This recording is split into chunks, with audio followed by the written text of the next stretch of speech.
Well, good morning, my the King family. How's everybody today?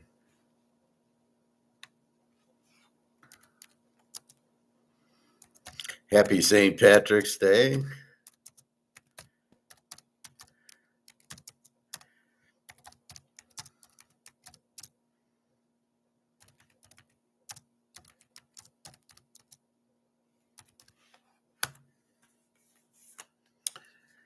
Let's take a look at our gold and silver for today, as we like to start with.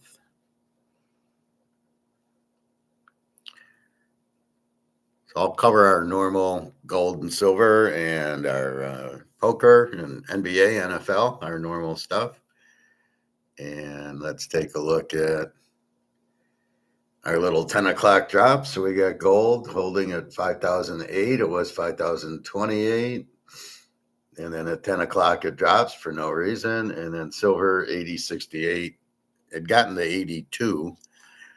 And now it's 80.68. And then once we get past this 10 o'clock drop, it should come back up. The whole thing's the stupidest thing in the world. Again, you've got an increased supply of paper, of gold, paper gold, which lowers the price because as you increase supply, price goes down. Hence, as we increase the supply of this isn't worth anything. The value drops. I was listening to Alligator yesterday, Alligator McCloud, and he actually, I could tell he's watching me because all of a sudden he changed from this is credit, everything else is bullshit. And he said it was the medium of exchange, which he got from me, I'm sure. So either he's listening or somebody's listening and telling him the truth, but he called it the medium of exchange, which I looked at as a very positive for me. Because now they're listening to me, but they won't acknowledge me. But that'll come. And I don't care as long as I teach. So we'll play a little of Alistair yesterday, but it's the same thing. It's get out of paper and get into gold, physical silver. There's really not much more to elaborate. All you can do as an economist trying to teach you is explain the dollar's got no value because they keep printing it. And the more you print, as you can see with the gold, paper gold, the more you print, the less it's worth. And that's all you can really teach it as. And then you say, well, get into gold and silver because they can't print it. And so therefore, the value of gold and silver has never gone down. I mean, as they find gold mines, okay, it goes down a tiny bit, but then more people immediately buy it if it's available. Any gold that's available is bought. There's very little gold out there that's available. The Chinese have it, and the Russians and BRICS, they all have a lot of gold. And don't kid yourself, China's got 80,000, it's probably 85,000 tons by now. Russia's probably in the 25,000 tons. India with 30, and then here comes Dubai, Saudi Arabia, Brazil, South Africa, and all these countries who are in BRICS. Notice how the U.S. is attacking. We've tried to attack Russia with Ukraine. We've tried to attack Venezuela, BRICS, Iran, BRICS, China, they can't attack BRICS. So all the BRICS countries the U.S. is going after because they know with the gold-backed currency, the U.S. dollar is dead. And they attack it, but as they attack it, it costs a lot of money, and basically the money is worthless. So there's an argument on Alistair McCloud's that the guy says, well, hopefully this won't happen. And it's like, well, yeah, it's going to happen. It's not, hopefully it won't. It's 100% guaranteed it will happen, that the dollar will collapse. And we need gold and silver. And it's just funny how, well, hopefully that won't happen. What is that?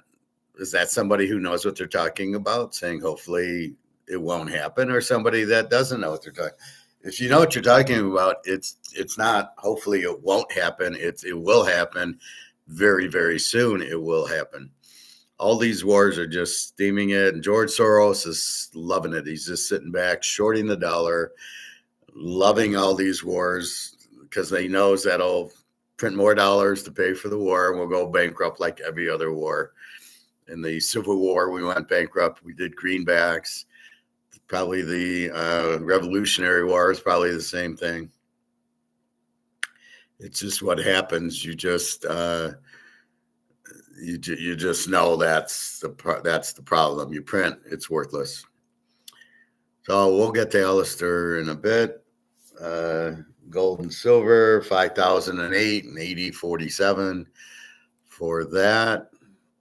So again, it's all paper covered physical. So in physical terms, it's worth much higher because it's much more limited. Because the paper prints paper gold, and that's what you're looking at here, is the paper gold price, not the physical price, which is much higher because it's much more limited. And with less gold and silver, the price would go high. So why they continue to play this charade, I have no idea. But it's just it's a available way to go buy more, especially silver at 80.57. Go buy it. It was 90. We're buying it, and then in the 70s we bought it. We bought most of it though in the 20s, knowing that it's going up to 1,000, and that's where it will go once we kill this paper. So how much longer the paper is going to go, I don't know. Another fact that's happening now is you have a lot of Keynesian socialists who are financial planners. They don't know what it is. And they go, well, there's wars out there. They're very risky. You should put your money in gold and silver, but put your money in bonds and dollars. Go get into dollars. That's where I want you to be, as a safe haven. How is this a safe haven? This is not a safe haven. This isn't worth anything, right? This has no value. This has been printed to death. It's worth zero. Why would anybody in the right mind put their money into something that's worthless? And you got financial planners telling them to put it in. So what's happening is you're putting your money into stocks or maybe U.S. treasuries, and not into gold and silver. Or you're selling some of your gold and silver and you're putting your money into what you think is safe haven, which is dollars. Where's the dollars in the bank? Oh, well, that's going to really crush you. Or real estate trust, or even Bitcoin, I know is up to like 73,000. And again, why you would think Bitcoin is a safe haven, I have no idea. It just simply isn't a safe haven. It isn't real, as we've talked about it. And I know people, oh no, look, it's how do you get 73,000 in value? It's not worth anything. It's not real. I've never talked to anybody who's actually, in the hot tub or in the sauna or the restaurants, who actually you tell them Bitcoin and they all go, it's not worth, it's worthless. It's nothing. It's not real. I say, tell me what it looks like, and everybody laughs. They go, because they can't. So how do people think Bitcoin's real? I don't understand it. I guess if you're stupid enough, you'll believe anything. And I don't mind being blunt. There's no explanation that Bitcoin has any value. It's not backed by anything. Oh, a Bitcoin is worth a Bitcoin. Well, what's that worth? Well, it's worth $72,000. Yeah, so when the dollar collapses, it's worth zero. Well, but it's not a coin and it's not real. It's digital. So my example is like digital steak, digital gold, digital clothes. You can't use them. You can't eat a digital steak or digital Canadian club or a digital gold necklace or a digital sweatshirt. It doesn't work. There's no such thing. It's digital. So therefore, you've got to be fucking kidding me. How do you think that's worth anything? Plus, it's priced in dollars. Okay, fine. But yeah, gold and silver are priced in dollars too, but they will have their own value. When the dollar collapses, people will run, not walk, to gold and silver. You're not running to Bitcoin because it's not real. It's not going to help you. You can't go to the grocery store. I'll give you a Bitcoin. What's it worth? Well, I don't know. It was $70,000, but the dollar's worthless, so now it's worth nothing. So it becomes a real issue that people are just blinded, that they're just all stupid, right? They're all idiots. They all just, I'm in Bitcoin. Why? Well, because it's 73,000 and it's going to a million. A million what? Dollars. Oh, so that means it's going to be worthless any way you look at it. Um, Stock market's got to be collapsing with this new war with Iran and the Straits of Hormuz, and the gas prices have gone up. I filled up yesterday for 348. Last week it was 278. So that's 70 cents. It's going to go up more. Now, there's really not a supply problem with the oil. Even if you can't go Straits of Hormuz, you got to go the other way. You go around Africa. So, it's not like we're going to not have oil. It's just we're going to not have it. It'll just take a little longer to get there. And so, therefore, the price will be a little higher. But then everything that's shipped, so you ship things to the grocery store. Now you've got to add this extra for the gas price. It's not inflation. That is not inflation. That is supply drop causing prices to go up because there's less of the supply, and that's it. Or if the shipping costs have increased, is not inflation. It's shipping costs increasing. It's the cost to produce has gone up. So the price has gone up. It is not inflation. So it's really stupid what they think what inflation is. Anytime prices go up, they think that's inflationary. Oh, inflation is going to go way up. No. The price has gone up, but the price isn't due to inflation. But so you go buy Oreos and chocolate chip cookies and cornflakes, and everything is going to be a little more expensive at the grocery store. Well, that makes the companies less profitable because their costs just went up. They can't just pass that cost on to the consumer. So all the companies are going to be in problems. Now you think you're going to buy Apple and Amazon TV. Now that you got to pay more at the grocery store, more for clothes. Costs will go up, more for gas in your car. You're going to, let's get rid of Amazon Prime and Apple Prime and all these companies that have no business with these apps, these TV apps. So that's all going to drop. So how's the stock market going to go up? If the economy is going down and their profits are going down, stock market will go down. Yeah, the U.S. can print more and more money and put it in, but guess what? That makes the money worthless. The money goes down in value. It's already at zero, but it goes down in value every month when we print money for Social Security, Medicare, the interest on the debt, and the defense contractors. And by the way, what are we doing with this? All this money we're putting into the defense contractors, and we don't have any missiles. We can't fight a war in Iran because our missiles are obsolete. We don't have any. We're giving them $1 billion or $100 billion or $1 trillion a year. Where's that going? Oh, it's going to the congressmen and the senators, and Trump's keeping it, and the defense contractors are pocketing it, and some goes to Ukraine. Oh yeah. So they're not doing anything with the money. The money is all a scam. They're stealing the money. We're printing money that's worthless, giving it to them, and they're not doing it. They're not producing anything. We should have a million tomahawks. No, we don't have any. We're all out. We have nothing. The Iran war is gone. The Ukraine war is gone. Venezuela was a joke. Mexico was a joke. And now we're what? Who's next? Who's next on the agenda? Who's the next team we schedule for next week? What country? Let's go. Pick a country. It's just insane. We are the dumbest country in the world.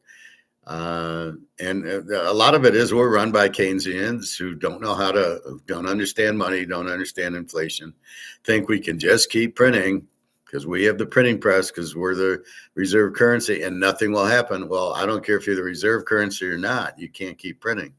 That makes the value worthless. As you can see in the paper gold, lowers the price of gold. Why? Well, because we're doing options, we're doing paper gold. Well, how does that affect physical gold? It shouldn't. All right, so that's our gold and silver expose today. Um, Watching a lot of this Gordon Ramsay's kitchen nightmares,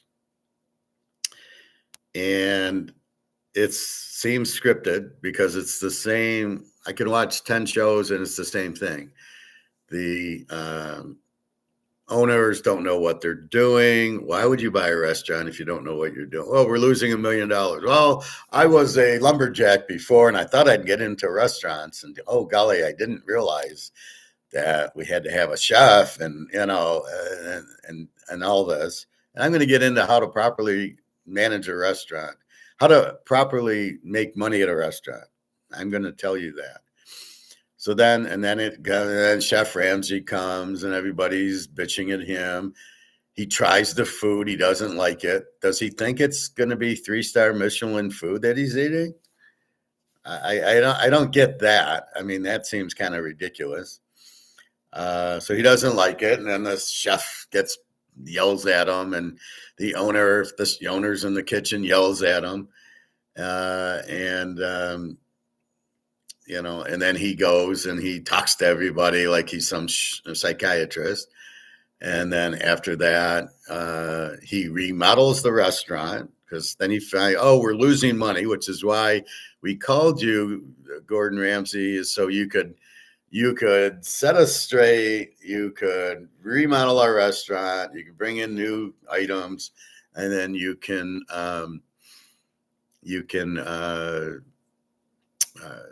and change the menu to a gourmet menu that everybody will like, and then we can be profitable because we're too stupid to run it.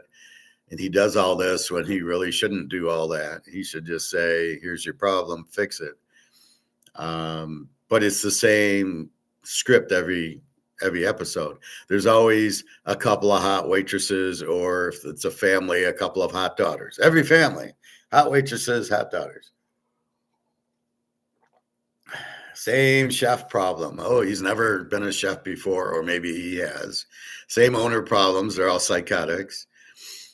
And then he changes the menu, and then the one dominant wife or husband changes everything back to their style, and they end up going out of business. It's the same episode with just different characters. Right? It's like Batman. Batman in the 60s, he would find the villain very easily. He would then get caught and get in some death thing where can he survive? And he'd always some stupid thing get out of the death thing. And they'd never just shoot him. No. We got to put him in a rewinding saw or something, or clippers, or it's like, no, just shoot the fucker, right? And and then he'd capture the guy at the end. And of course, he'd escape to be on, the Joker has to be on the next episode. But it was the same episode. Find him, get caught, life or death, get out of it, and then put the thing. And it was just, who's the villain this week that's going to run through it? Oh, it's the Riddler. It's the Joker. It's the Penguin. But let's not shoot. No. We can't shoot him or knife him or anything. We've got to get him in a thing and then just we can't just shoot him. That'd be too easy. So you have that, and Gordon Ramsay's got to be a scripted show. And here's the lines and everything. All right. So let's problem solve Gordon Ramsay. Not him, but how to run a restaurant. So the first thing is that nobody talks about is the market. What are you selling to the market? Is there demand, and at what price? So if I was going to open a restaurant, and I'm a master's in finance and a professional gambler, so I'm going to do what? I have no idea how to run a restaurant. Now, watching Gordon Ramsay, I have a bit of an idea. So let's say I went and bought a restaurant. What would I do? What's the market? What am I going to sell? Hamburgers, hot dogs, pizza, Chinese, ribs, steak, probably ribs for me. What am I going to sell? Um, what's the price going to be? Is there demand for my product? Based on Say's law, I have to find the demand for the supply. What do people want? I then have to see my competition. I then have to set my prices, and I have to see my cost. Can I sell hamburgers? Well, what's my cost going to be? I don't know, $5. I can sell them for 8. Oh, okay, I'll do it. $10. I can sell them for 8. I probably won't do it. So I buy some restaurant and I go into debt because I go to the bank saying I want to buy a restaurant. Give me 500 grand. I'm going to pay you so much a month. Now, what the biggest problem I have is if I buy somebody's restaurant, do I keep their employees? If I do, what's the most critical thing? The food, the cooks. But I don't really know how to measure a cook. Right? I don't know if he's a good cook or bad cook. So I'm going to try to find a cook who can help me out there. The cook's the critical thing, the chef. See how he works. How do they communicate with the other cooks? So you probably need like 5 cooks, like somebody doing salads, a meat guy, a chicken guy. So let's say I do a boneyard meat. We're going to do ribs. We're going to do hamburgers. We're going to do chicken, barbecue or roasted, fries and a baked potato, coleslaw or salad. That's our, some dessert. That's the one thing Boneyard I don't think ever has is dessert, or I'm never looking at it. And then they sell like frozen margaritas. Alyssa gets those, but that's all they have, or some beer, which you don't really see. They don't really advertise it very well. So you have to have communication with the chef. He's your quarterback. He's going to make the meal, and he's got to make it good that the customers got to like it, or they won't come back. And I got to be able to charge enough, or they won't. That's why I go to the Boneyard like every couple of weeks. I go there, and I get my barbecue chicken, and sometimes I get my chicken and ribs. But I like it. It's good. It's tasty. It's not usually burnt. I get a baked potato sometimes. I get cottage fries sometimes. I get the coleslaw. I don't like the salad. It's packaged salad. It's not fresh. I don't like it, and I have enough veggies here to eat. I just get water. I don't want to drink Coke. I told them to get Ken's salad dressing because it's got no high fructose corn syrup. I don't think they do that. So that's my normal. Sometimes I get chicken and rib combination. Okay. Very rarely get a slab of ribs, too much meat. But I'll get a half chicken and ribs, and then I take it home and eat it the next day. But it's very tasty. I enjoy it, and I think it's healthy for me. So I got to have a cook who's in control, barking out signals. The people are going, and the quality is good. I have to have a system in there. I noticed the system. Every episode in Gordon Ramsay, the kitchen starts out okay, and then it backs up. And then they're not serving food for an hour. Well, what the fuck's going on? Why aren't you serving food? Why is it taking you an hour to make a dish that should take, I guess, 5 minutes, 10 minutes? And that would be the other thing. How long should it take to make the meal? 10 minutes? People will wait 10 minutes but you give them the appetizer. Here, let me bring your coleslaw out. So here's how Boneyard does it. Here's the coleslaw while they're cooking the chicken and the ribs. And the baked potato or the fries are probably just there. And so you're eating that as you're waiting, which is smart. Why do they get backed up? Well, I would have a different system in place altogether. I would just do numbers. A number 1 is barbecue chicken. A number 2 is ribs. A number 3 is a combination. I wouldn't even write everything out. I would just strictly use a number system. I need a number 1. And you have a little thing in the back. This is a number 1. And so the tickets, do you really want tickets to come out? Is that the best way? That's what they use, but is that the best way? Being the professor, I don't know that I think I would have a better system than that. maybe like I said, a number or a color system, and I might not use tickets, and I would keep them orderly. In other words, if six tables order at the same time, I would stack them. I would have, this is table one, do this, then table two, do that, and three, and they might be on magnets or they might be colors or some other way than just tickets, because tickets seem to be a problem. He had bought this, the show I was watching yesterday. He bought a new computer for them, but the tickets didn't come out, and he never audited it. So he never said, let's just run through a few, let's just do a few orders, and then he would have saw the tickets get caught. But what was happening is the tickets went through the computer, but they didn't print. They printed out, but didn't tear off. So all of a sudden, if somebody pulls it, and there was 10 tickets in a row, and that's why people weren't getting the meals, because tickets weren't coming out.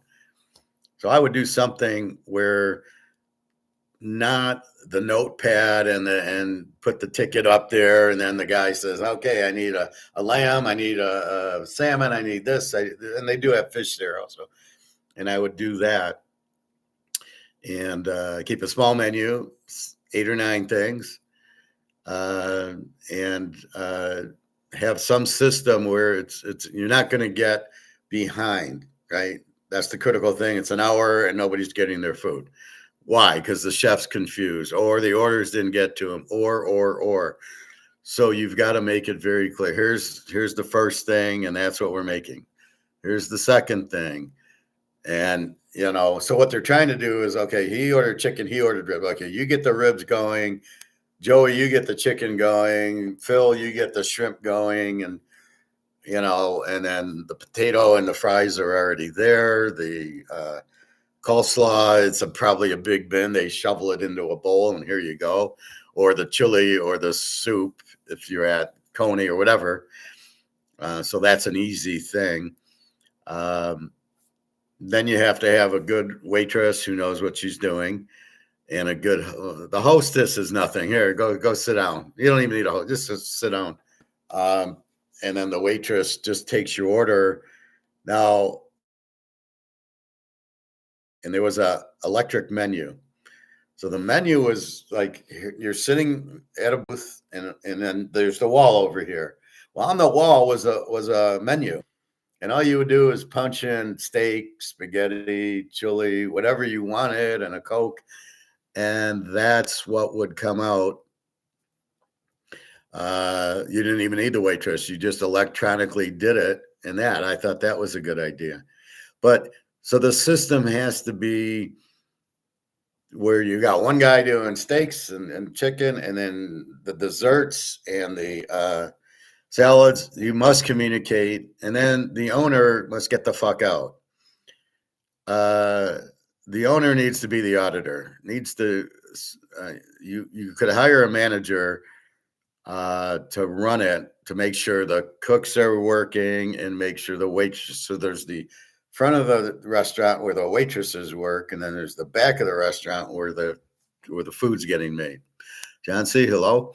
So in that situation, you got to make sure there's got to be a head chef and a sous chef, which apparently cooks certain foods, and the head chef is the quarterback. So the sous chef is the running back, and you have another running back, and you have wide receivers doing desserts and salads. And that's how it's got. So Mahomes has to run your kitchen. And what always happens, the chef, they wouldn't let me cook my own. Well, why is the owner dictating the food? Why would I dictate? I would say, look, I want a fish dish, a chicken dish, and a rib dish, or whatever it is. But the more items on the menu, the harder it is, because you now have more inventory to buy. And so if people aren't ordering it, you're stuck with all this extra inventory. The other thing, no, I'm teaching how to be a restaurant owner. Too much Gordon Ramsay, watching the same thing, watching the same mistakes. So the mistakes are, the owner says you can't change the menu. It's got to be my menu because I'm the owner. Get the fuck away. That's bullshit. You've got to let the quarterback call the play. It's almost like the NFL. I'm going to call the plays, and I'm Joe Montana, and I got Joe Montana. No, Joe, you're going to call the plays, unless I'm Bill Walsh. But you got to go through the game plan. Okay, so what's the best menu we can have to make the most money? And we're all in it together. We've got to be a team, not I'm going to yell at you because I'm the owner. There's always internal strife at these restaurants, and it's always the owners, and they're always freaking out because they're losing money. And here's Gordon Ramsay, please I got to get my money back. I need you to redo the layout and redo my menu for me. Well, that probably should have been done in the beginning. You should do a new layout, and you should do a proper menu. Have the chefs. Let the chefs cook, but have experience. So you don't want JJ McCarthy. You want to get like Mahomes or Joe Burrow. I want Joe Burrow to be my chef, and Joe, you're going to be my chef, and you do the menu you want. But I want chicken, fish. This is the type of restaurant I want.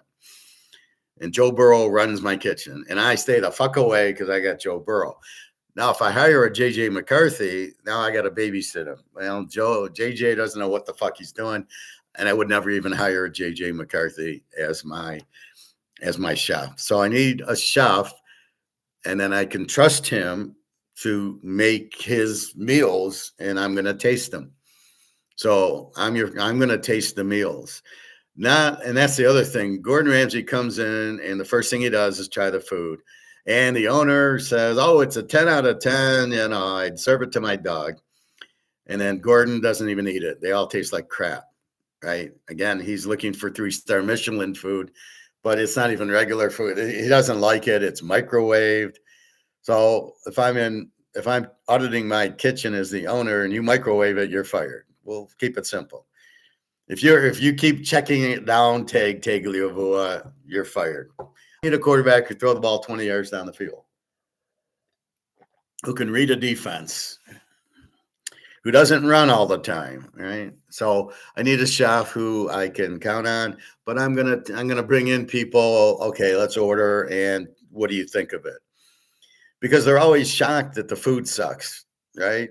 Oh, Gordon, no. Everybody loves my chili or my steak or my chicken, whatever it is. Every episode, Gordon comes in. He never likes anything, and it's all terrible. And then, and the owners are shocked. And it's like, haven't you eaten the food? Or you'll have the waitresses go, I never eat here. I would never eat here. Well, there's a problem. If your staff isn't eating there, the staff should want to eat there. So you've got to make the food quality that people like. That's the first thing. You're a fucking restaurant. It's like me picking football. If I can't pick winners, I can't do it. You're my staff. So you're sitting there going, yeah, I'm going to buy Teaser King. And, oh, yeah, he gave picks and they pick 75% of the time. Yeah, I'm going to make money on him. I'm going to come to his restaurant and I'm going to have the food and it's going to taste good. And the price is okay. It's competitive.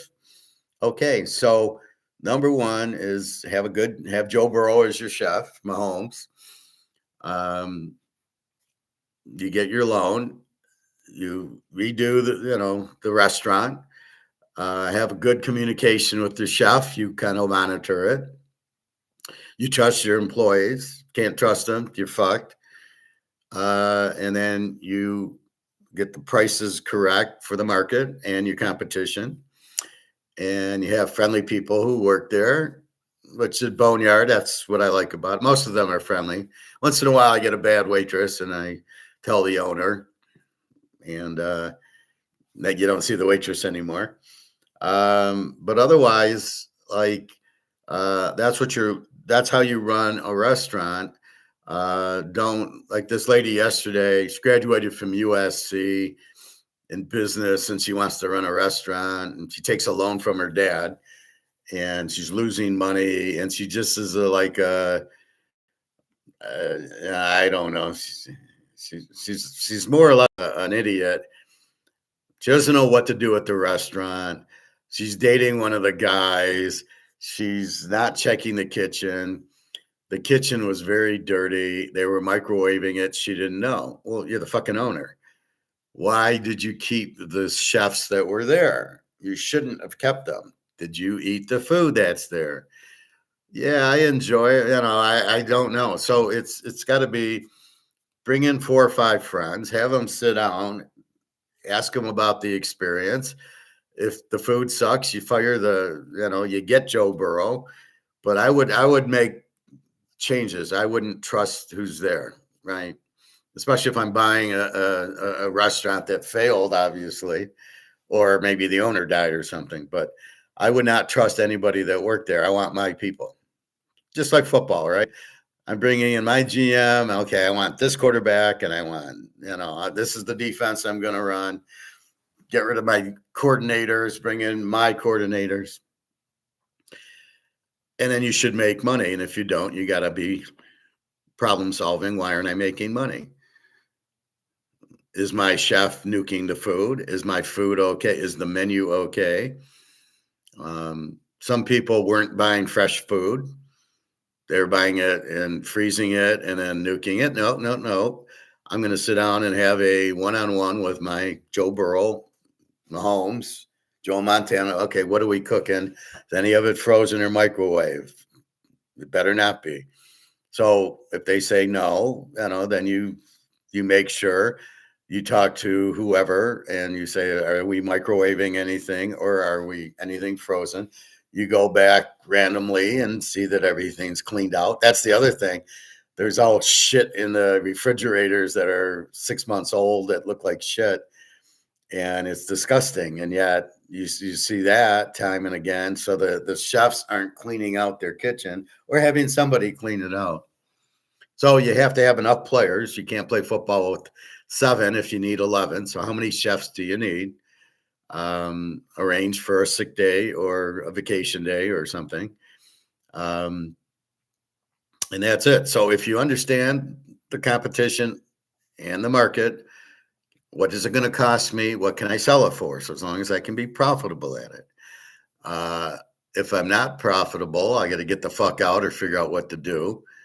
And I've got to be open and trust my employees and especially the chef. I want your meals, but they got to be good. And I'm going to try them. And I want you to run it by me. What do you make? What's our menu? There was a movie called Burnt with whatchamacallit.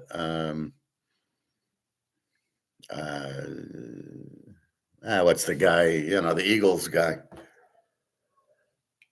Riley Cooper, I think. Bradley Cooper. I wanted to say Ricky Green, but I know.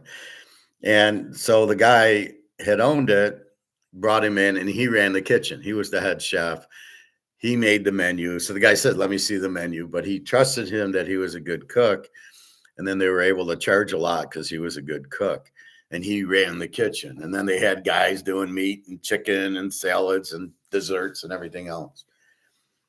But the key is to have food that people want, that the customers will come in for. Then you must understand inflation and you must understand these high gas prices, that you can't sell steak at $40. You can't sell those meals. You're not going to get it in unless your clientele are the high rollers, as Vegas would do it. So if you just make sure your cook, bring in your friends, have them order different things and see how it tastes. Make sure it's not being microwaved or frozen. Make sure it's fresh.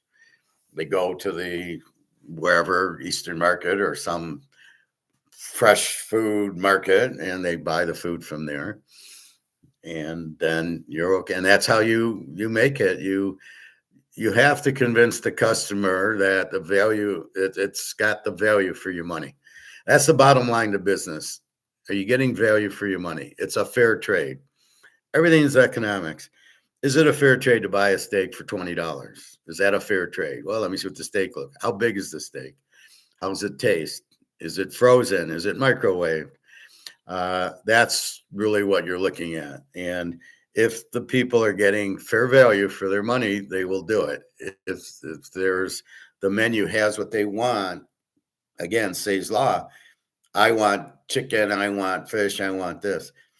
I can't tell you the amount of restaurants around where I live I can't find anything that has good value. I'll go to these kind of bar restaurants where they're really a bar and they serve the $15 hamburger, and you're like, yeah, fuck off. For $15, I can go buy a pound of hamburger at my grocery store and make 4 hamburgers, which I'm going to do today. I got 2 pounds to cook. I'll make 7 hamburgers, and they cost me $15 for 2 pounds. And you want to sell me a 2 pound hamburger? Um, and not being a drinker, I don't really go for the drinks, which they're ripping you off of anyway. You could probably buy, let's just say you get regular Canadian Club, probably 15, $16. And look how much whiskey you're going to get. Well, why do I got to pay $7, $8 for a glass of whiskey or a margarita? That one I love. They charge Alyssa like $8 for margarita. I'm like, here, we'll go buy a bottle of margarita for 15. You can have 15 of them. So it's about value, right? And that's the key to any business. It's teaser king. If you're not, you've got to get value. In other words, I got to make you money by giving you good picks. If we're talking economics, I've got to make you money by getting out of the dollar and into gold and silver because, well, there's no charge for that, but just to help you. But I'm telling you the value. You're getting value out of getting out of the dollar and going to gold and silver. We've been buying it since $20, $25 an ounce silver. It's now in the 80s, and gold at 18, 1900. It's now at 5,000. So you're getting the value for that, right? I'm giving you good value. I'm making you money, which is what's critical. That's the point of it.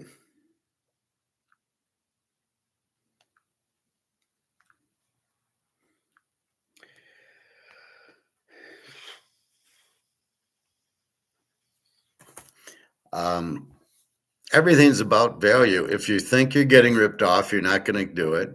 So if you go to a restaurant and the meal's burnt, it's tastes like it's microwave, it's soggy, it's not good. You're not getting value for your money and your time. You can't sit there for an hour to wait. So the keys are have a good kitchen staff, good chef, good sous chefs. That's always hard for me. Sous chefs, my S's. Um, have that. Have a menu people want at prices that they're comfortable getting a good value for. They'll pay it if they get a good value. And have a good wait staff that's friendly. And I'm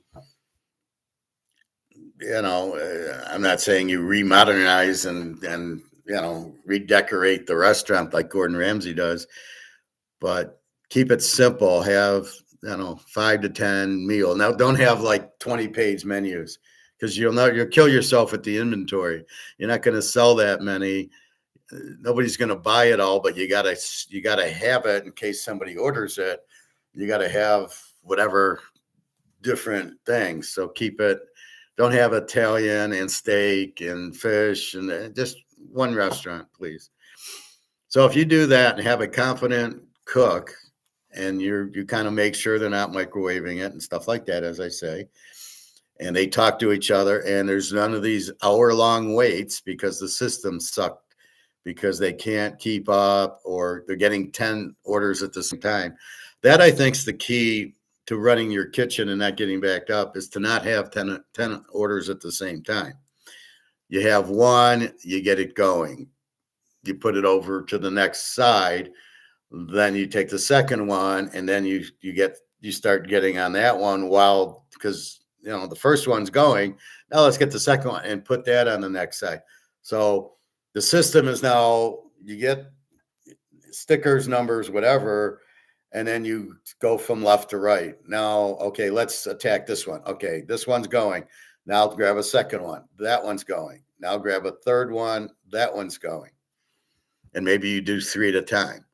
And then you're cooking it, and then it comes up, and then you send it out, and then you go to the next 3. And keep it simple, 3 at a time. You won't get this hour. I mean, you say, oh, they haven't served food in an hour and a half. Well, who the fuck wants that? I wouldn't wait an hour and a half. I'd walk out. So what would you want? So I think that's a very good system I just created, doing two or three people are getting on the steaks or the chicken or the fish and the ribs, and they're on it, and boom, off they go. Nothing's in the microwave. Check. And there you go. So that's how you run a restaurant. Is there a market for it? What's the competition charge? Although you don't have to be exact, as long as they like the food. So the food is the most important, that they get value for their food. It tastes good. Tastes good at a reasonable price. And that's like what Wendy's and McDonald's were, fast foods, but they were reasonably priced. People thought they're getting value. That is the key to business. People getting a fair trade. They will give you money for something, food, clothing, whatever it is. It's got to be a fair trade. This was like $20 at my outlet mall up north, which is why I go there. And I felt there was a fair trade. Polo, as I told you, was $100 for the polo t-shirt that I wear a lot, but I bought it for 30. Now they want to get 100 for it. Not a fair trade. I'm not interested. How they'll stay in business, they won't. Nobody's going to accept a fair trade. Nobody needs a fucking polo player on their shirt. So they look at me, I wear polo. Who gives a fuck? Nobody gives a fuck. So that's the key to business. That's the key to restaurants. Good cook, no microwave, it's fresh. Waitresses are friendly. How many times you see like pretty girls and you go back just for the girl, right? Oh, she's pretty. I'm going to go get waited on by her. I don't care what the food tastes like. So you got to get friendly people that, you're welcome. The price has to be reasonable and the quality has to be good. If it's good food, you'll go back because we all have to eat. And that's how you become a successful restaurant. You don't fight with your staff. You don't, I can't change the menu. I mean, I hear that all the time on Gordon. Well, the owner wouldn't let me change the menu. And Gordon gets mad at the chef. Well, you should put your foot down and do that. Or then he goes to the owner, what the fuck are you doing? Well, I wanted to serve steak here, and the steaks are terrible. And then the owner always says, oh, the steaks are good. That's why you bring your friends in. Or you don't even bring your friends in. You just walk around to the table and say, I'm just curious, do you like the food? Be honest. And they'll say, no, it's really not. Well, you can see if they return the food, it sucks. So don't be blind. Oh, this is a 10 out of 10. Yeah, you're not Gordon Ramsay. I doubt your food's 10 out of 10. His isn't always 10 out of 10. Gordon Ramsay's problem, his restaurants fail. He's too expensive. He does the food. It tastes great, but I don't know what these gourmet restaurants charge, but like $200 for a hamburger. I don't think so. No, I'll cook it myself. So his problem is his prices are too high. There's no market for what he's selling. It's good food, I'm sure. I've never eaten there. I don't eat at that place in Vegas. I've never thought about eating Gordon Ramsay or any of these gourmet chefs at the Venetian or Wynn. Not interested. Give me the Cheesecake Factory. I'll get a chicken dinner there and I'll be fine. So anyway, that's how to be successful in any business. Make sure the people who are working there are competent. Just check them out a little bit. Make sure they're doing what you want. And that's how when I was at Mercedes, my boss would check my work. When she talked to Germany would say X, and she said, no, Howard's right. So the fact that she knew I was right and giving her good work and giving her quality work on a timely basis, whatever I wanted was fine. She didn't care because she didn't want to look bad in front of Germany. And I made her look good in front of Germany. As the same thing at the restaurant. You don't want to look bad. Make sure it's clean. Make sure everything is fresh. You're not microwave. So you look good. We're serving fresh food, not microwave. Boom. That's what I get at the boneyard, at the barbecue. My chicken, I'm sure, is fresh. It's never like cold on the inside. I don't think they're microwaving. And, I get the chicken all the time because it tastes good. It's pretty crowded. The ribs sometimes they're burnt, but usually they're good. But they're never microwaved or anything. Once in a while I get the steak, but not recently. If I want a treat, I'll get the ribs, and then I bring in my own Ken's French dressing because I don't want to eat the barbecue sauce. It's too sweet for me. John C. TK Denver is getting Waddle from Miami. Okay. Denver is getting Waddle. Bud thoughts. Waddle's nothing. I don't even know if he'll play. Their receivers are pretty good as long as they still have them. The key's Bo Nix, and they got a great defense, and they got a great coach.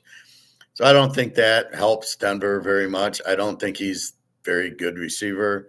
The fact he played for Bama even makes it where I don't really care about him. We will get to NBA and NFL shortly. So anyway, running a business is about covering your costs with your prices, making sure there's a market. Will the customers come? And satisfying the customers into a fair trade. So they will give me money and they will get, and what they get, they're satisfied it's a fair trade. If I charge them $10, they feel like they got $15 worth of value. That's how a business runs, whatever you want to do. You sell a car, 50 grand, this car ain't worth 50 grand. And that's the problem. When you start getting that feedback, you're fucked. I go to Toyota, I get a free oil change, but they want me to do brakes or something, and it's like $500. I go, it's not a fair value for me. That's why their maintenance is, well, we got to pay our guys $90 an hour. Well, no, you don't. But if you do, I can find it through competition, changing my tires or brakes for a lot cheaper than what you're charging me. And I can go to my mechanic and he does it. I'm a lot cheaper. And I know it's going to be done properly. And this is the problem with Toyota's service, right? The value isn't fair. The oil change at zero is fair. That's fair price. But I bought the car there. And the car for $24,000, I thought was a fair value. I can't believe my car was bought in 2018. It's 2026. I don't have 100,000 on it yet. Just amazing. I don't drive it anywhere. I don't really. When I did go to work, Harley was remote. Mercedes was just a few miles away. Tenneco was a few miles away. By the way, Tenneco is really down. They the building I was working at, they don't work. They sold it or whatever. And they moved into another building that was close by. So they had two buildings close. So now they've closed the one building. So when they did eliminate my position, and now it's over here, they probably eliminated a lot more positions. My position was never needed. There was a central professional services that did a lot of my job. So once they did the job, they didn't need me. Then what the fuck did you hire me for? Or can't you use me in a different area? Somebody like me, you should have found a different spot for.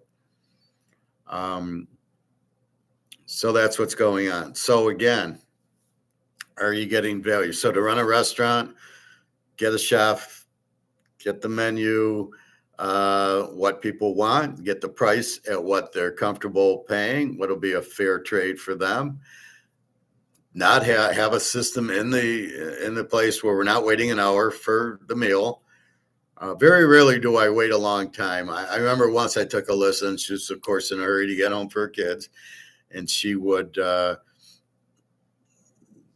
she just got her barbecue chicken and ribs. She gets the lunch portion. And she was getting that, and it took a while. And they did the wrong order. They did, instead of barbecue chicken, they did roasted. So we're there like a half hour, and I go, this is crazy. It takes 10 minutes.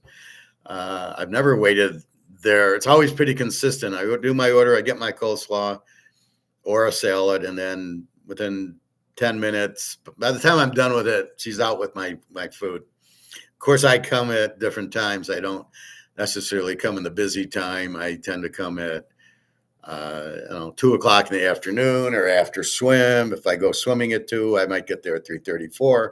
So I'm avoiding the rush as much as I can. But that's the key to it. So like me, I'm selling the picks at $100. That's very reasonable. You're getting very fair value for it. I get plenty of tips. You made me 5 grand, you made me 10 grand. So they're getting good value on my picks. I'm honest. I pick 75%. That's what I do. Yes, I have weeks where I have a bad week, but never a whole year. I've always won in the whole year. And then like that guy came on and said, "Oh, I lost the game." And I'm like, "Yeah. Do you think do I claim to go 100%? No. And I'm not a restaurant where all the food can come out fresh and tasty. I'm dealing in picking the future, and my picks are I'm gonna win 75 and lose 25%. So I'm gonna have losers, and you gotta understand that. And you can't put all your money in on one pick. That's why you bank you do your money management and get your bankroll, and that's how you're going to bet it. And then you're going to win 7 out of 10, and you're going to keep growing and growing and growing your bankroll. And that way, when you do lose that game, and I lose the game, I bet these things. When you lose it, you just okay. That's because I'm always knowing I'm going to lose some games. That's why I put the games in different teasers, and that's why if I lose an early Saturday bet, I'll then rebet the Saturday night game that I liked with the Sunday game because I want to. I feel it's going to win, and I know I'm going to have some losers. I mean, it's once in a while I run the table and I go 10-0 or 9-1. That happens about 5-6 times a year. In a couple of weeks I go bad, but most of the time it's like 7-3 or so, and we make money, and it's a fair value. You're getting a fair value for $100 once you understand what I'm doing. Most people are looking at other handicappers. Oh, he gives me 3 picks. Yeah, I'm giving you teasers, and I can problem solve 10 games. So I'm going to give you 10 games. And I'm going to give you every game I can problem solve that I think will win. That's how I go 10-0 or 9-1 is the problem solving works, but it's always a fair value. Most handicappers are not a fair value. They are giving you losers. They don't explain it. They don't know how to do teasers, and they don't know how to do that. And when you listen to the guys on the radio, do player props. Joe Blow will score 25 points. He'll run for 200 yards, or it's like you're not getting any value for that. So you got to be careful. That's why I say avoid it. And just like the guys, we're talking gold and silver, the Andy Scheckmans and the Rick Rudes and the Rickards and the Peter Schiffs. I mean, you're not getting any value for listening to those guys. None, zero, no value at all. A, they don't know how to talk to you, and B, they don't know what they're talking about. Like I said, I was listening to Alligator last night, which I'm going to show you, and he actually used the term medium of exchange, which I've never heard him use it. So he obviously was listening to me, or somebody was listening to me, and he got it. He didn't call it credit. He called it medium of exchange. He won't call it money, which is what it is, but I'll give him medium of exchange. So in other words, you get this and you take this to buy things. That's what the function of this money is. That's why it's money. It's used to buy and sell things.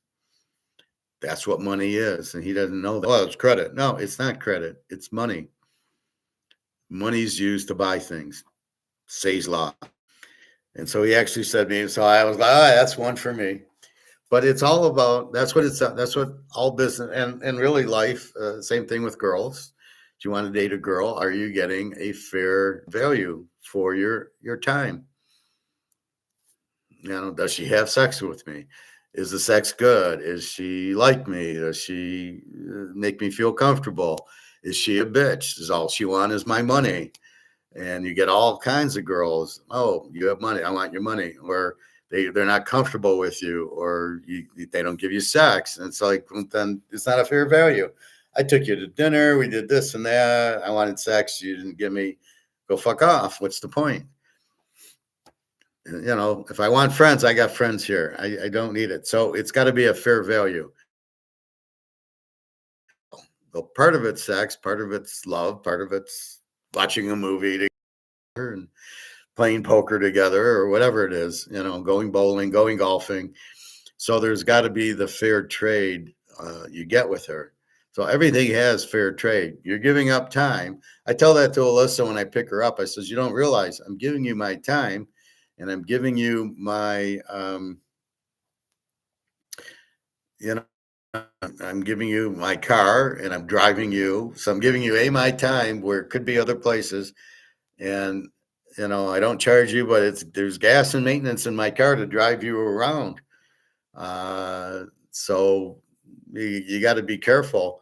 Um, like, you think I have nothing better to do. You want to spend time with me, great, but keep in mind it's a fair trade. You want me to come spend time with you, and my gas, which is getting more and more expensive, and my maintenance to drive you around. What am I getting for it? Your lovely company. So that's what you have. All right. So that's Gordon Ramsay. So again, how to run a restaurant, have a cook that you can trust, that doesn't take frozen food, that doesn't microwave food, that does fresh food, that the customer who's paying will get his value for his money. And that's really the key to it. Um, let's look at let's go look at NFL now. So that's the key to it. And let the cook cook.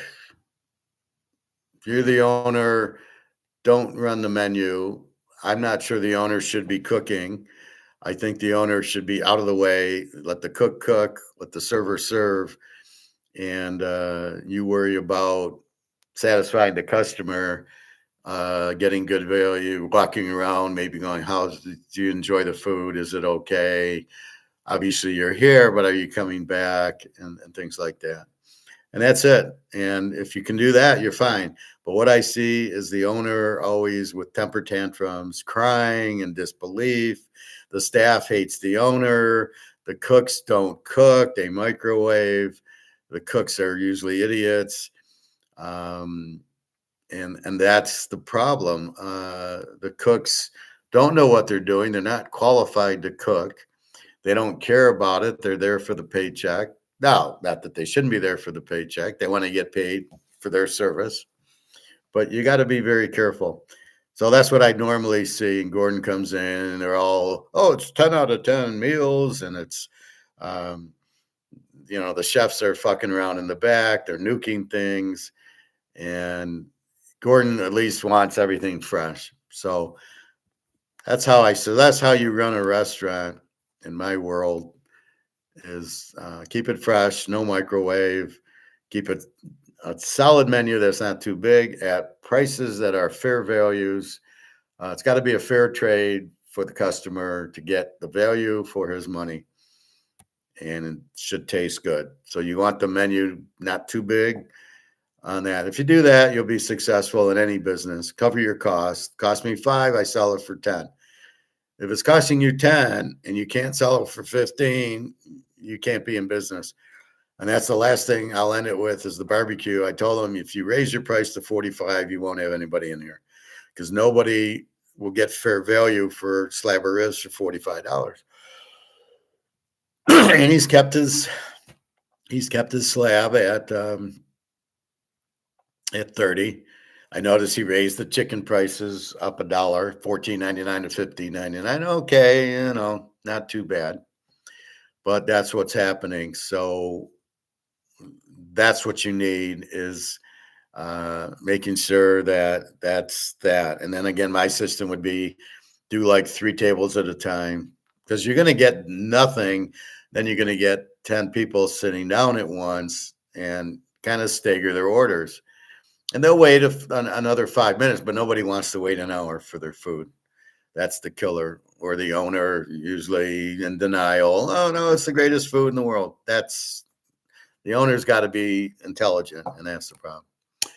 All right, let's look at NFL free agency, NFL news.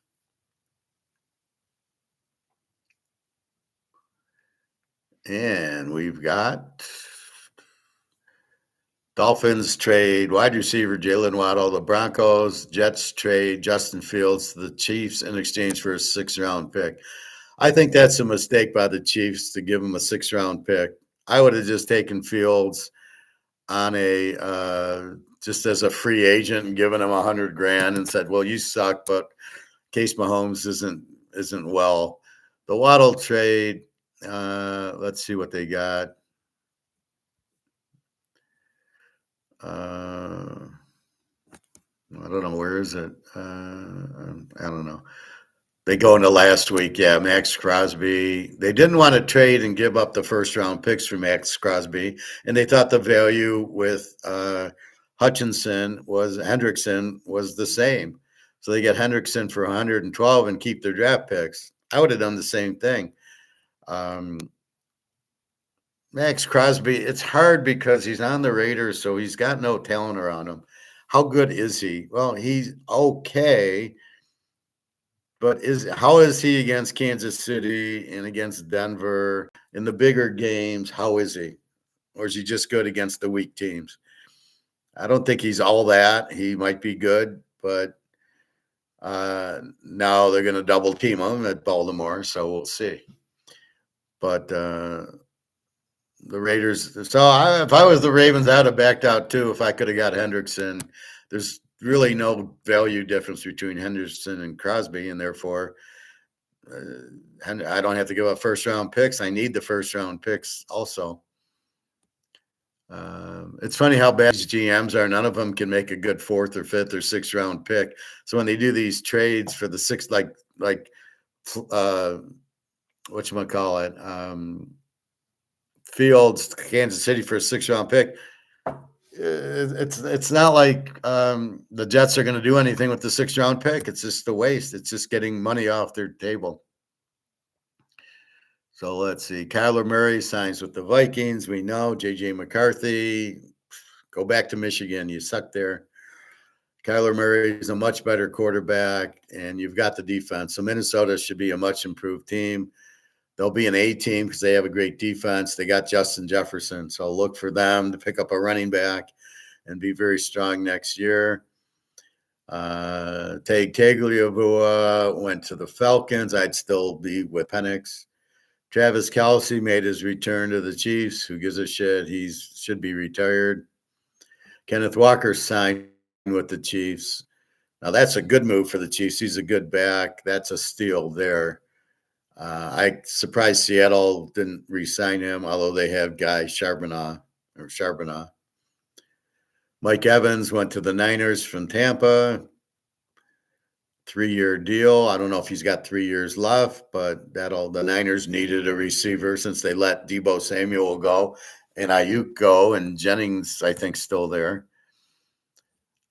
We will see. I'm sure they'll draft the receiver, and it was a flop. The guy they got out of Florida, he's a terrible receiver. I couldn't believe they drafted that guy. What were they thinking? He's not very good, so maybe they can get a better receiver in the 3rd or 4th round. Dolphins reportedly trade Waddle to Broncos in blockbuster move. What's a blockbuster move? The Dolphins continue their rebuild. Well, you had, Tyreek Hill, you had Waddle, you had Tagovailoa, and you sucked. And guess what? You still have the coach. You still suck. Until they get rid of their coach, they're in big trouble. The coach sucks. They moved Jalen Waddle on a blockbuster trade. NFL Network's Tom. Then the Broncos will receive Waddle and Miami's 4th-round pick. Now, Denver can do something with the 4th-round pick.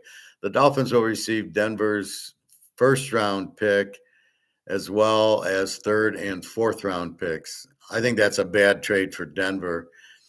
They could have gotten much better than Waddle in their 1st pick and then keep their 3rd and 4th-round picks and get some more defense or some more running. Denver's pretty loaded. They got Bo Nix. They've got the running back from Notre Dame.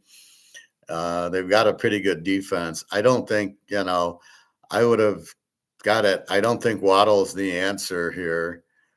I think with my first round pick, I could have got a receiver, or in the third or fourth round pick, Texas Tech, Baylor, TCU, grab a receiver from them. You'd have been fine.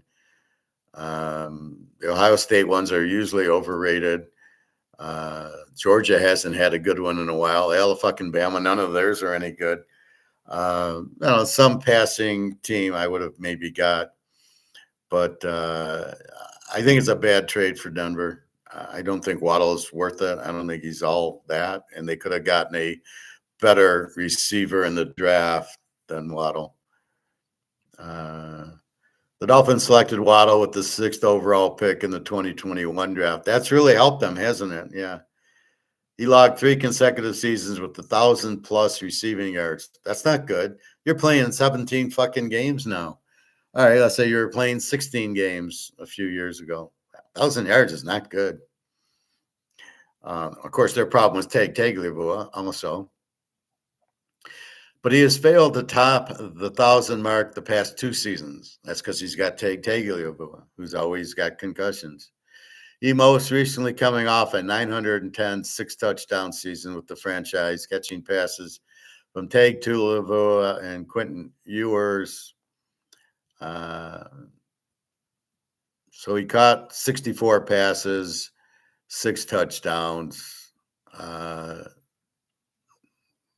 I would never have traded this guy for a first-round pick. Well, he was a 6th pick from Alabama. He shouldn't have been. He's never done anything. All right. Let's go back.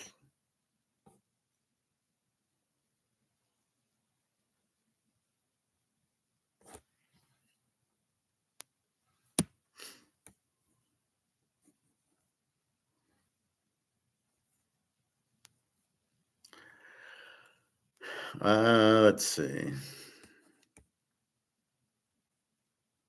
See, what this shows me is how bad the GMs are, that they can't spot talent better than Jalen Waddle with my 3rd round. I would draft somebody in the 3rd round who's better than Jalen Waddle. That's me, Mr. Vegas, because I watch college football, and I guarantee you I could find somebody better than Jalen Waddle in the 3rd round. With their 3rd round pick, 1st, 3rd, and 4th round pick, my 3rd round pick's going to be better than Waddle. No problem. Not a problem. USC, UCLA, Oregon, Washington. Yeah, not a problem at all. Jalen Waddle, Patrick Surtain, reunited in Denver. Who gives a fuck?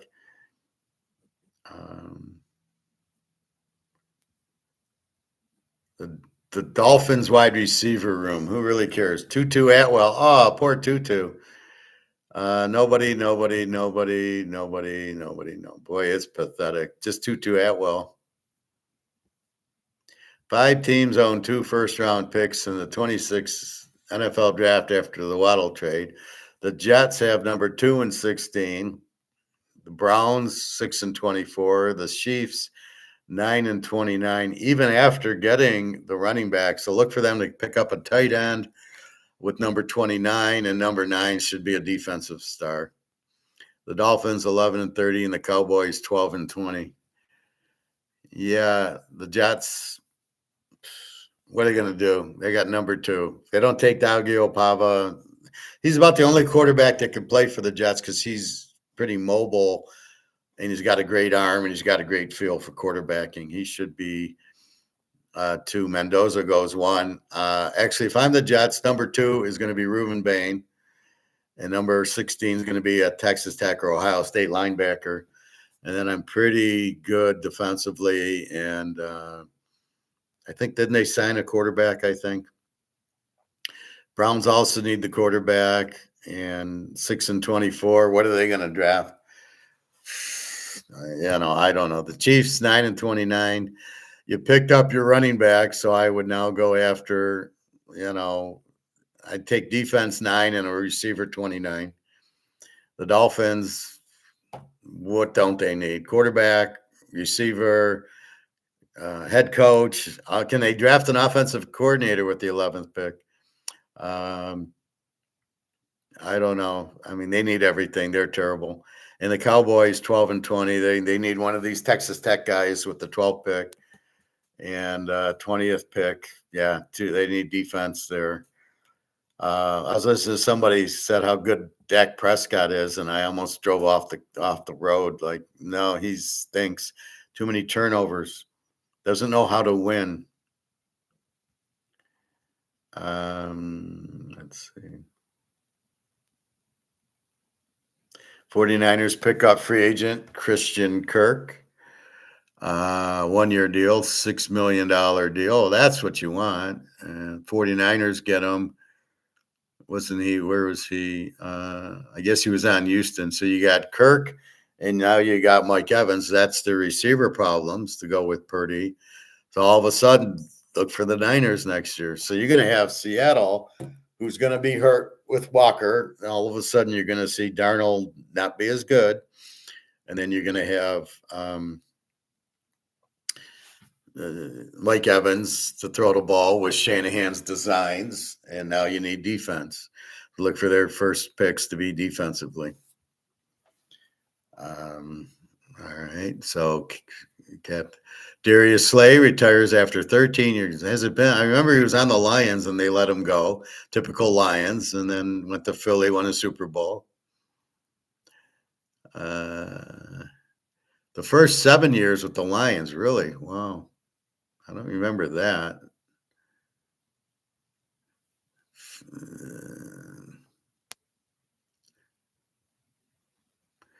The Chiefs reportedly sent the Jets a 2027 sixth-round pick for Fields. That was a money deal. Fields was making too much money. They get a sixth-round pick, which the Jets will turn into nothing because they're the JETSs.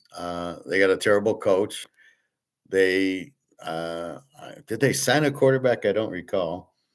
But again, Fields is a backup. Okay, he can back up Mahomes, which means he'll never play. Maybe he goes in to run fourth down. He can do the running play. He can't pass. He's a lousy quarterback, which we know. Maybe he can learn from Mahomes. I don't know. I don't think he's capable. Apparently, he can only throw the ball on the line. He can't lay it over linebackers. Well, you can't teach that. He sucked at the Jets. He stuck at Pittsburgh. He sucked at the Bears. Why he's in the league, I don't know. Fields was just 1 year into his 2-year, $40 million contract. That's why they let him go for nothing. You're giving this guy $40 million? Okay, $20 million a year? Are you kidding me? So I'm sure Kansas City, I doubt they're paying him $20 million. I'm sure the Jets probably eat most of that trade. That's what that was about, money. Dallas Goedert stays on the Eagles. Cardinals agree to terms with wide receiver Devin Duvernay, who was on Baltimore, I believe. The wide receiver returner Devin Duvernay, $2.5 million deal. That's more like it.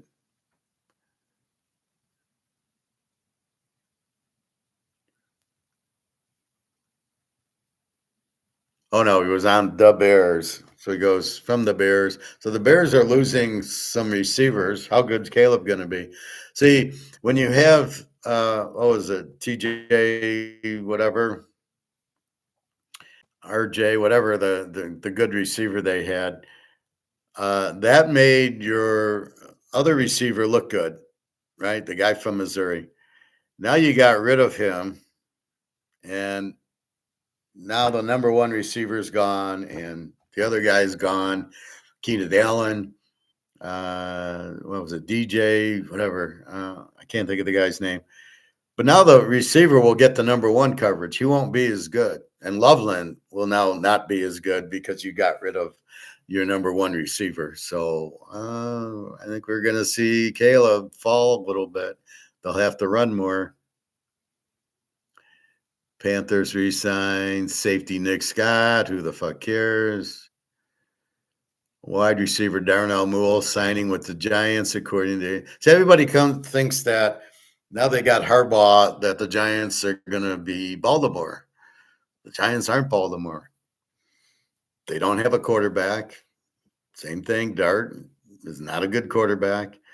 Scattaboo is your best player, and then you've got wide receiver Neighbors if he can stay healthy, if he's going to be any good after the knee injury. So you have a lot of that problems, right? How's Harbaugh going to fix it? Since when did he become a good coach? What playoff games? Oh, he didn't win any. He did. Did he win a Super? Oh, yeah, he beat Jim in a Super Bowl. Well, that's not saying much. Um, and that was with what, Joe Flacco, and that's because he had what, Ray Lewis and Ed Reed. So since having those players, he's not done shit. So I don't. He's not going to do anything with the Giants. I wouldn't be betting the Giants to win the East. It's going to be. We got to see Philadelphia's coordinators. The Giants, no way. Washington, they get Daniels back. Maybe they can win it. They've got to see how they draft right now. They're not as good as they were 2 years ago, and they're not as bad as they were last year. So they're somewhere. They're a 10, 11 win team. They'll have an easy schedule. Look for them with Daniels back to win a lot of games. One new update. The new update: Commanders add wide receiver Van Jefferson. Who the fuck is Van Jefferson? So there we go. We're talking about Washington. So you got Daniels. Now you got this guy, Van Jefferson, who never heard of. Looks like he's on.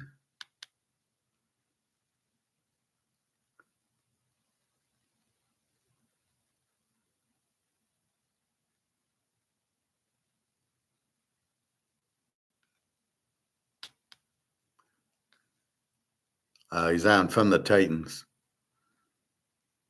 Remember the Titans.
All right. Anyway.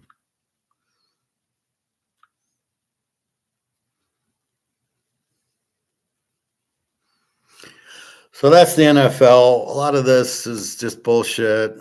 Fields was somehow they paid the guy $40 million for 2 years. I've never seen, and then they say there's no quarterbacks out there. You guys don't even understand or know how to draft. So the good quarterbacks you're not even taking. When you're taking guys because they're athletic, but they're not quarterbacks. That's why you don't win. That's why you get fired. All right. So that's the NFL, the NBA. TK Caleb is going to go down, you the whatever. Well, Caleb is not very good. Now he had whatever that guy's name was. I am so, it's initials like TK or KT or something. Anyway, without him and without the other guy who went to San Diego, Keenan Allen, I can remember. The other guy can't. He's going to have the guy from Missouri who is okay, but he's open because everybody's covering the number one. So he's left alone. Now he's the number one. He'll be covered. And then you got Loveland from Michigan, the tight end, who will still get open a little bit. But What are you going to draft another receiver? And now you let Duvernay go. So not only does that affect your return team, but another receiver. So now here goes Caleb. So yeah, they're going to run the ball, and it's not Caleb winning these games. It's mostly the running. Okay, let's look at the NFL. I love how they call it star wide receiver. Kevin Durant takes blame after Rockets fall to the Lakers. Oh, I didn't even know Kevin Durant was on Houston. Hawks extend winning streak to 10. So we'll look at the Hawks to see if we want to bet them coming up. Wizards star Trae Young leaves loss to Warriors early with quad injury. Yeah, he's probably faking that. Is he really get hurt? Is NBA expansion finally happening? March Madness, what to watch? Why would you expand the NBA? You don't have enough players now. You don't have 30 professionals. Each team maybe has one decent player.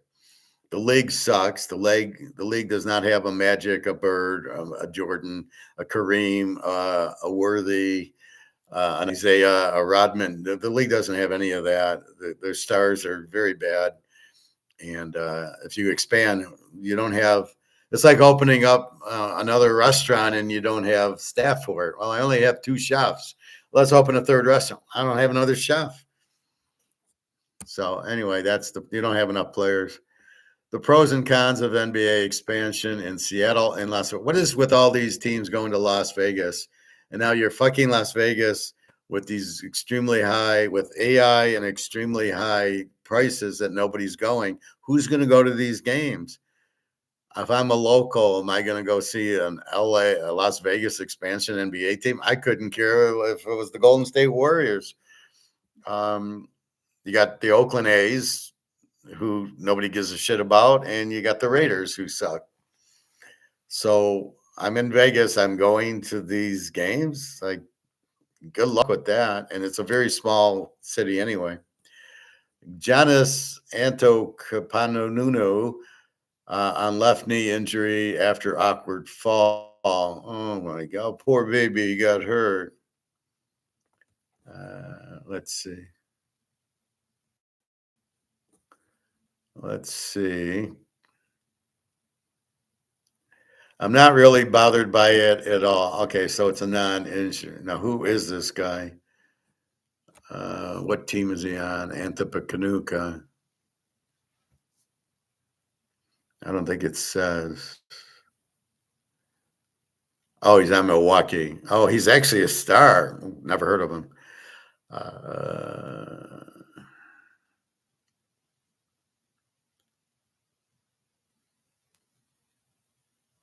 Antetokounmpo brought the ball up court himself. Why is he? Don't they have guards on Milwaukee? Drove into the backtracking Huff, spun off him at the free throw line and exploded to the basket for a two-handed dunk. When he came down, though, he landed awkwardly with his left knee briefly. But this is the problem with the league. You got a center and he's not passing to the guard. Yeah, that's not going to work for me. So if this guy's all that, why does Milwaukee suck?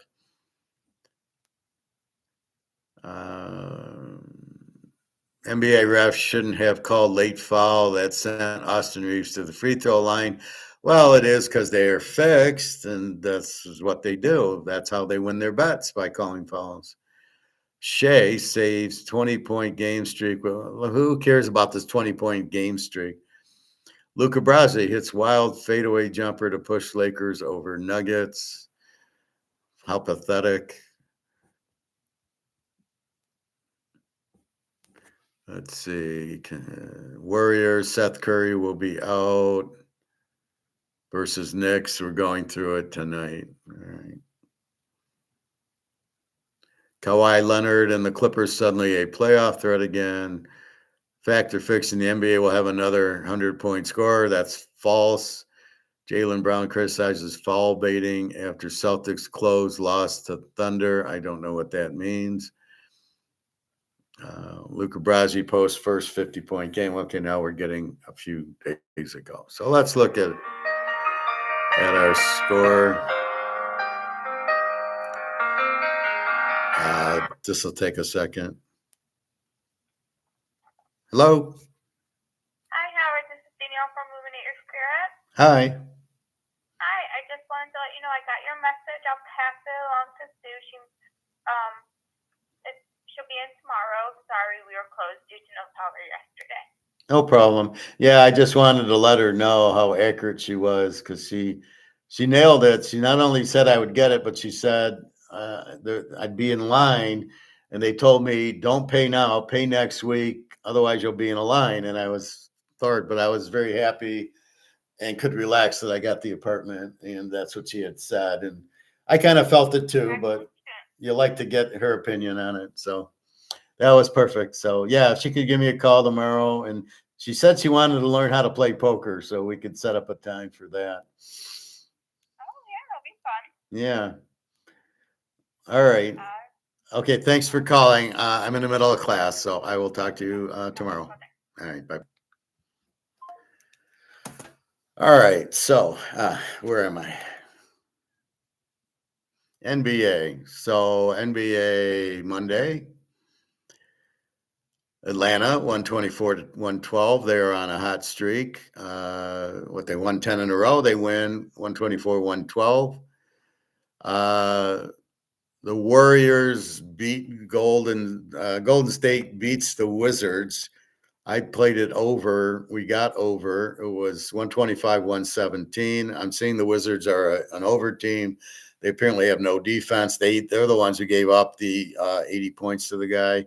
Golden State, you got a problem with Steph Curry being out. So they did get the win because the Warriors are that bad.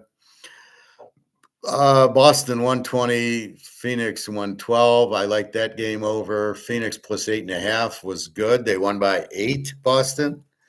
I wonder if they knew what the line was. And the 216.5, I did like it over because with Jack Tatum back, I think Boston scores a lot more, and Arizona's a scoring team. So 232, we needed 216. Good call. Portland 114, Brooklyn 95. Portland laying 11.5 wins, 221. It didn't get there. The Nets just are a terrible. They're the Z team of the Z teams. Portland okay on the road. Dallas and New Orleans. New Orleans wins 129, 111. What happened there? Total 240.5, got to 240. Wonder how the last 3 seconds of that game went. And New Orleans lay 8.5. Did cover. I wonder if Dallas had injuries or didn't play people. Chicago 132, Memphis 107. Chicago laid 7.5 win, and 243.5. We got to 239. Okay. Chicago does have offense. Memphis is just terrible, I guess. Don't know. The Lakers in Houston, the Lakers 100 to 92. Again, Kevin Durant, he's not a good player. He was a good scorer. He's not a good player. Can't rebound, can't play defense. Lakers minus 1.5 on the road, won, and it went under 222. Houston only getting 92. The Lakers found defense. I don't know. Luca Brasi, I don't know what he did. And then San Antonio and San Diego, I like the game over. San Antonio won 119, 115. Because Kawhi Leonard's back, they're going to score more. And the total was 233. We got 234. So they must have been betting the under in the last 5 seconds. They probably scored, right? So it comes down to the last 5 seconds, and they're calling Vegas. What do we need it under or we need it over? Should we score or not? So that's what we have yesterday. I'm getting ready to start actually predicting, but small. We've got the Thunder. Who's that? Oklahoma against the Magic. The Magic lost yesterday. Oklahoma 9.5, 223. 53 win, 38 team. Orlando beat yesterday. I would say this is a high scoring game just because Oklahoma scores a lot with Shea. And the Magic, I don't know I think they got some scorers. I don't like laying 9.5 on the road with Oklahoma, but they seem to be dominating everybody.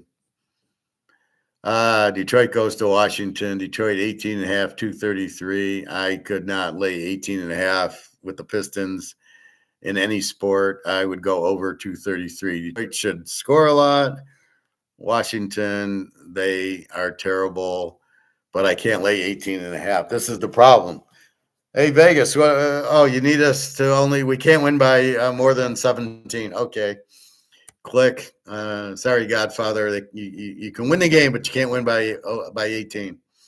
And that's exactly what you have here. The 233, Washington with the terrible defense. Detroit should get over that, although they do have a pretty good defense. Detroit 233.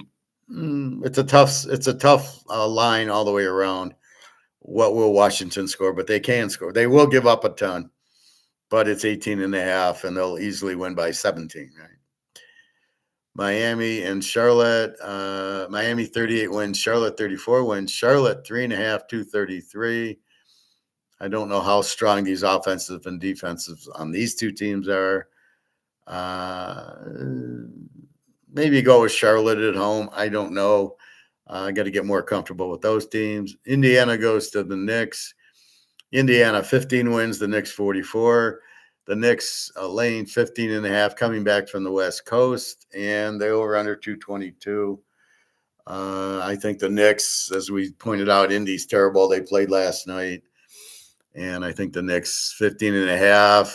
Can they win by 20? I don't know if you can win by 20 in the NBA because you take your bench out and then you start, the other team just shoots 3-point shots. If they get hot, you don't cover. So I have a small lay the 15. Cleveland, Milwaukee. Now Milwaukee with the star that we've never heard of before. Cleveland is 10.5, 229. So Gregory on an awkward fall, not really bothered by it at all, but yet the line is Cleveland 10.5 over Milwaukee. Is the guy playing or not? How good is the guy? Superstars don't lose, aren't 10.5 point dogs. When's the last time you seen Mahomes be a 10.5 point dog at home? So I don't know. This spread seems really weird.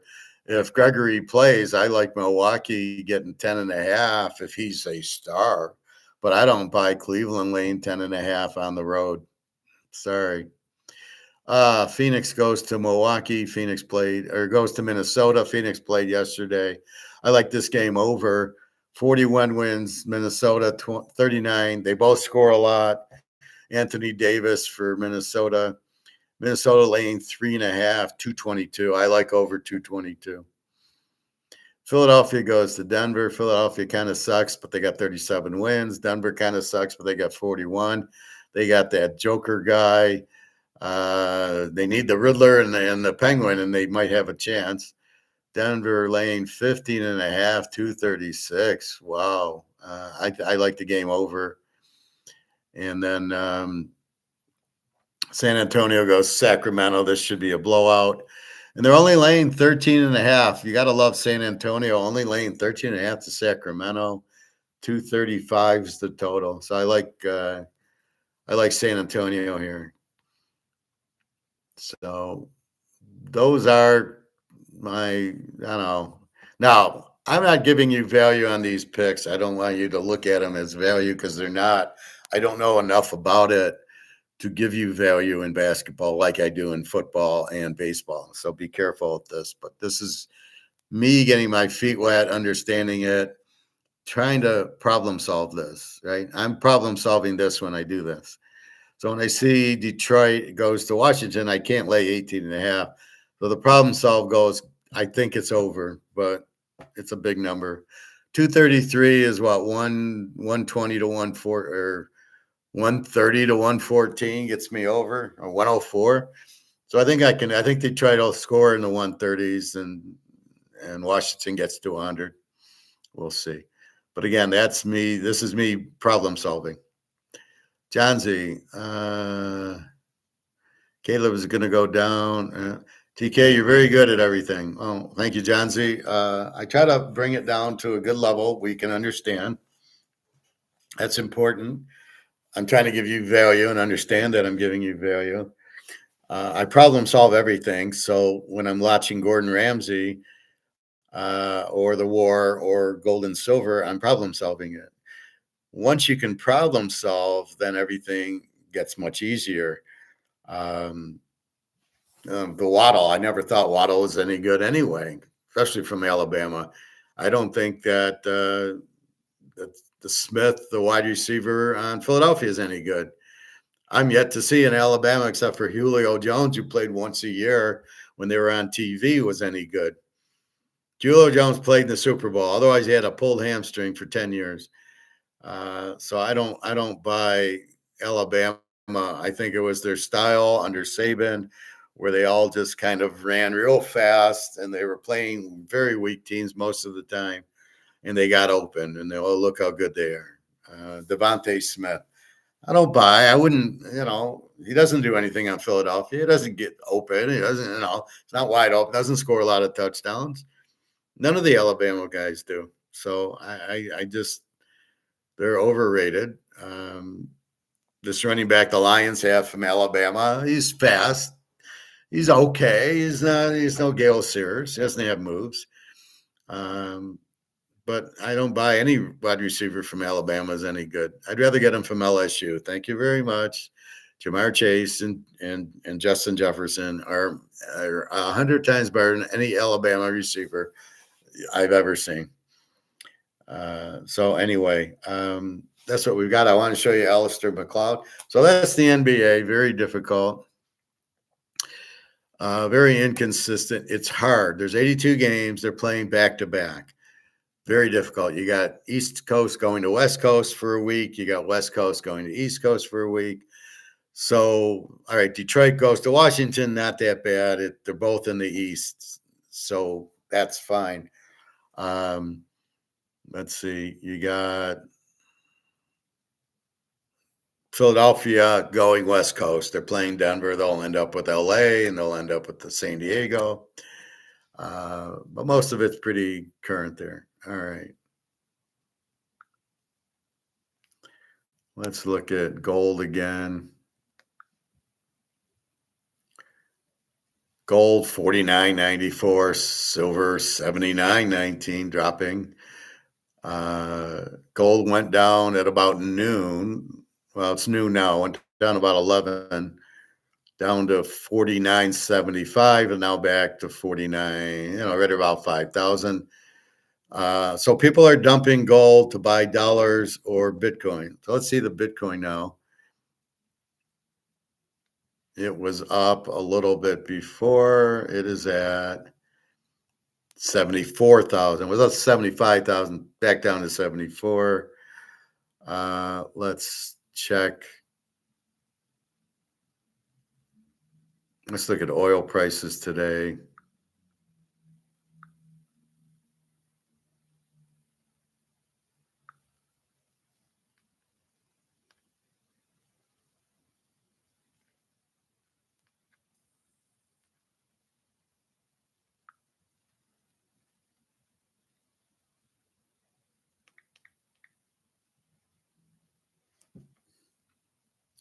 Oil is 94.79.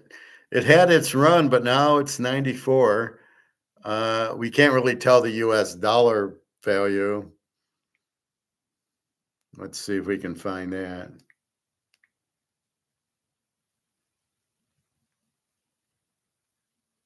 Yeah, it's 87 cents to the euro. It was 84 cents.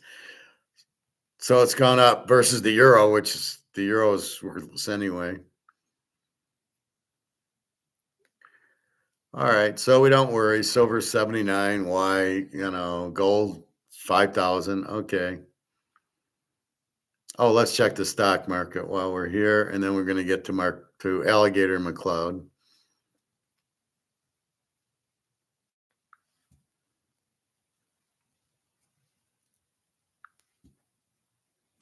And for some reason, the market's up $131. I guess the oil price is going up. It has no effect on the stock market. 47,000. Now it was 50,000. It's gone down 3,000, but nobody seems to notice once it's that high. The real value of this is maybe 5,000. So it's being hidden. All right, let's go to.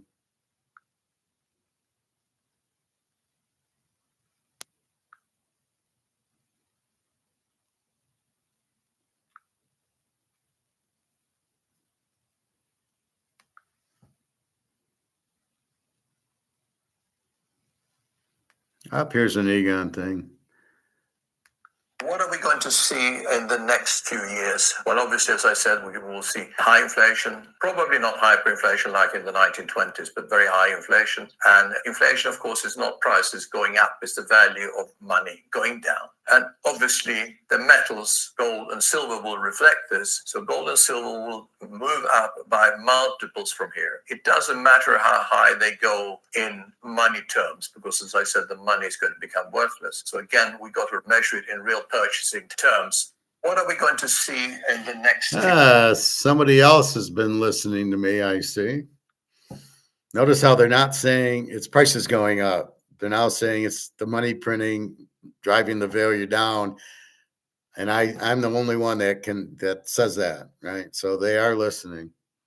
He emails me, but it's just a mock email of part of the things. All right.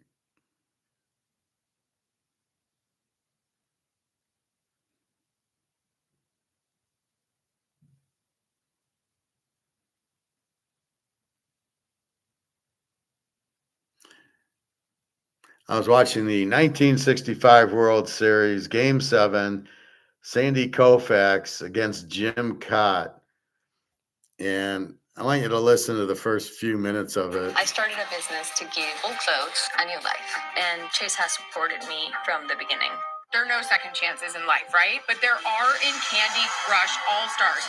Play now. Val Worthington.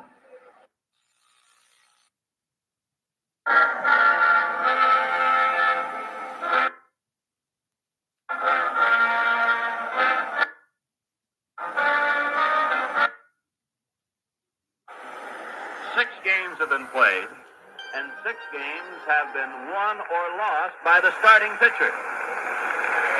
Every winning pitcher in this series went the distance. No relief pitcher has been involved in a decision, winning or losing. The starting pitcher has pitched 9 innings. This is the 1965 World Series. No reliever has come in on the winners. This is Game 7. So none of this 5-inning shit. Jim Cott, Sandy Koufax today doesn't seem to be a problem. But I wanted you to hear that because this is why is Scubo going out after 6 innings?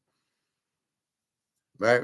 1965, they had no problem. If anything, everything got better and better sports medicine, and you're in better shape. You can't pitch a complete game. And Minnesota and the Dodgers in 1965, all their pitchers pitched complete games. What the fuck? Are you serious? So wait, Scuba can't pitch it? Tell them to go fuck off. All right, let's see a little Sandy Koufax. Your leadoff batter is Maury Wills. He has had a great series. He has 11 hits in 26 at-bats. He has knocked in 3 runs. No batting helmets. He has stolen 3 bases. In the regular season, Wills hit .286. Knocked in 33 runs. All right, let's get the Koufax.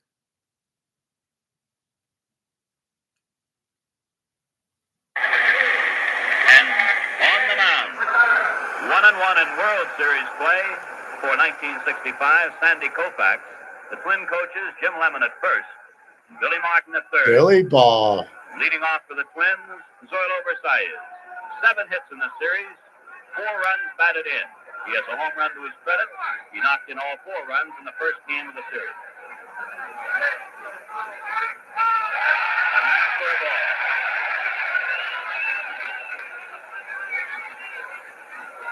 Koufax bested Cott 7-0 on a 4-hitter Monday in Los Angeles. Walked 1 and struck out 10. 1-1.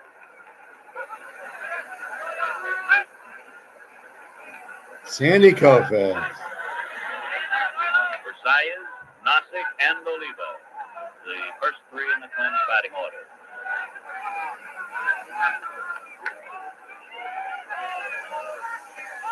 Ball two and one.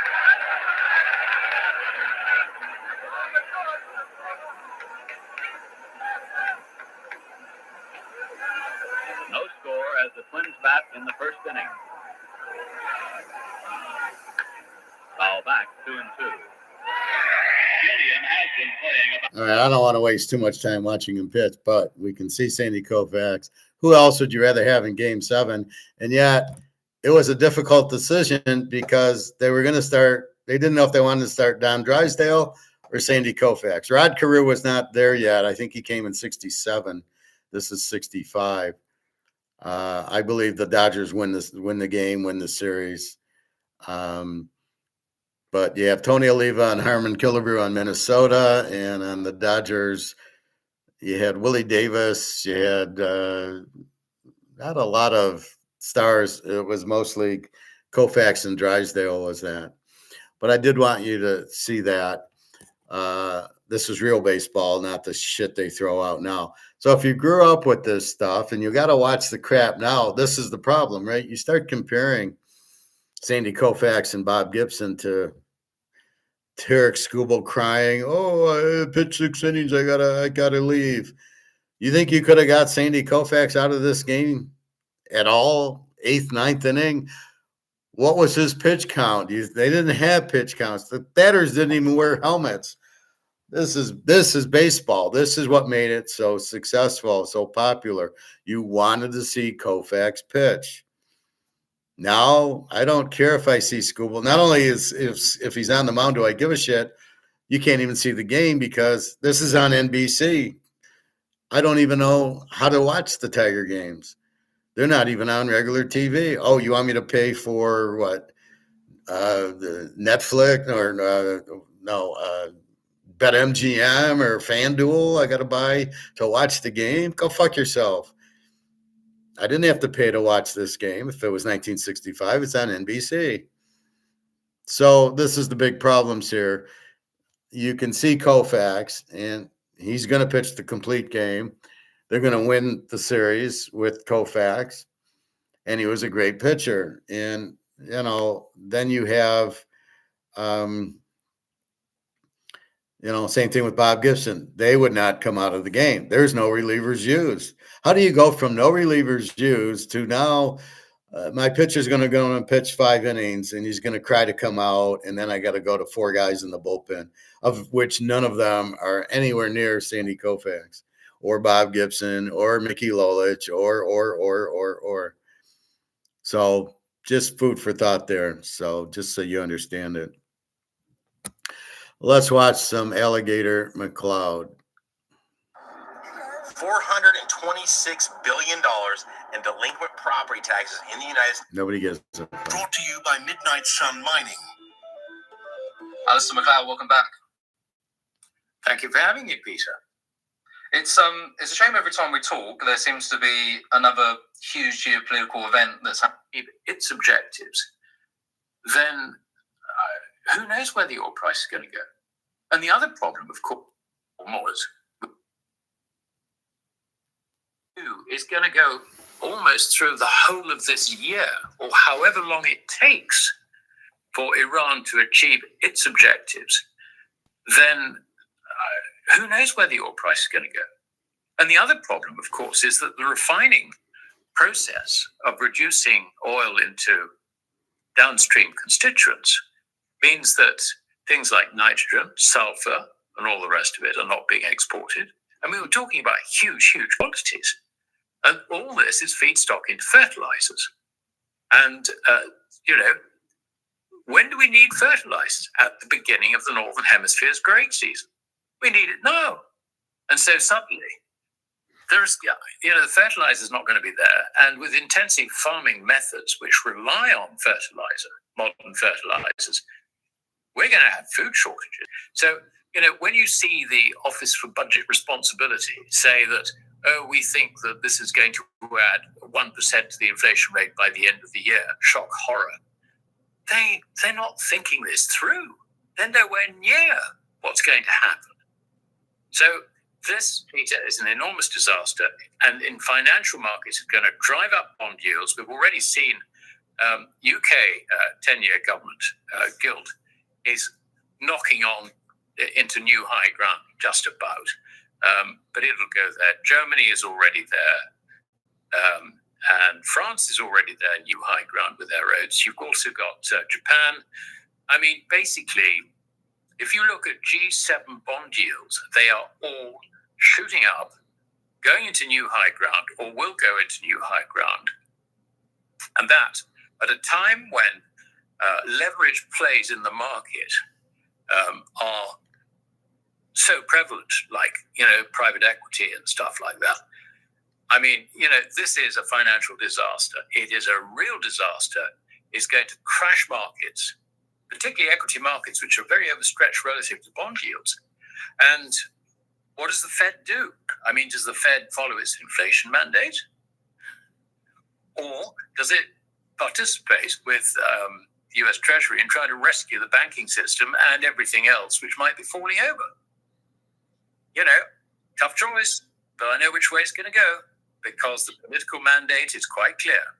You basically got to rescue everybody. That's what's going to happen. So the dollar is going to be debased. It's the end of the dollar. And the point is that while I didn't have a timeline in terms of how long it would take for the end of the fiat dollar and the currency system based on it, now we can pencil in a year or two, no more than that. Just before we go, I do want to touch a bit. So basically what you just said is in 1 year, the system's dead. Interest rates going up in all these countries, fertilizer down, so there's going to be food shortages, which is going to raise the price of food. Now, how happy are you in the stock market? What do you think that's going to go up as costs go up? How can these businesses be successful? They can't pass it on to the consumer, especially if you're going to pay more for food and gas. So you don't have the money to get Apple and Amazon TV and all these other luxuries you're going to not have. Your food's going to go up, as is your petrol, your gas, and that's a problem. And then the market's going to crash anyway. Well, they need to come out with new dollar. Now, in this video, he says there is no gold in Fort Knox, as I've been saying. He basically comes out and says there's no way they have it, because when Germany wanted their money, we couldn't come up with it, obviously, because we don't have it. Awas, how are you? I am fine. Thank you very much. Don't worry about COMEX. It will go and explode very soon. Right now, with these wars, people are going into the dollar as opposed to being gold and silver, the dollar in the bond market for safe havens, because there's all these Keynesian financial planners saying, well, we got to go in it out because they don't understand gold. They don't understand inflation. They don't understand the dollar losing value and going out. And the winner of this all is George Soros, as she's shorting the dollar, going, this is great. I'm bankrupting the U.S. and I'm getting my revenge from World War II when the U.S. beat us Nazis. He's a Nazi. He can't go into Hungary because he was on the Nazi side and we let him in. It's just crazy. Just 1 second.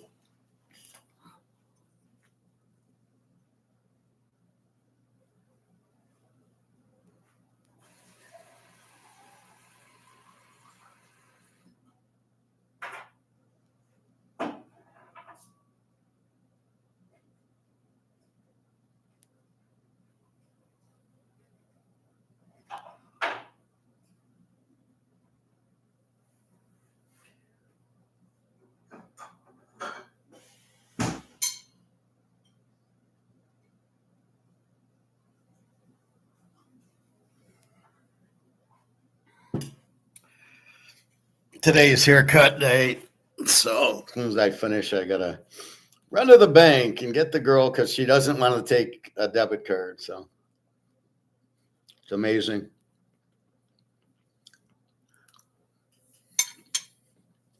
All right. A little bit more, Mark.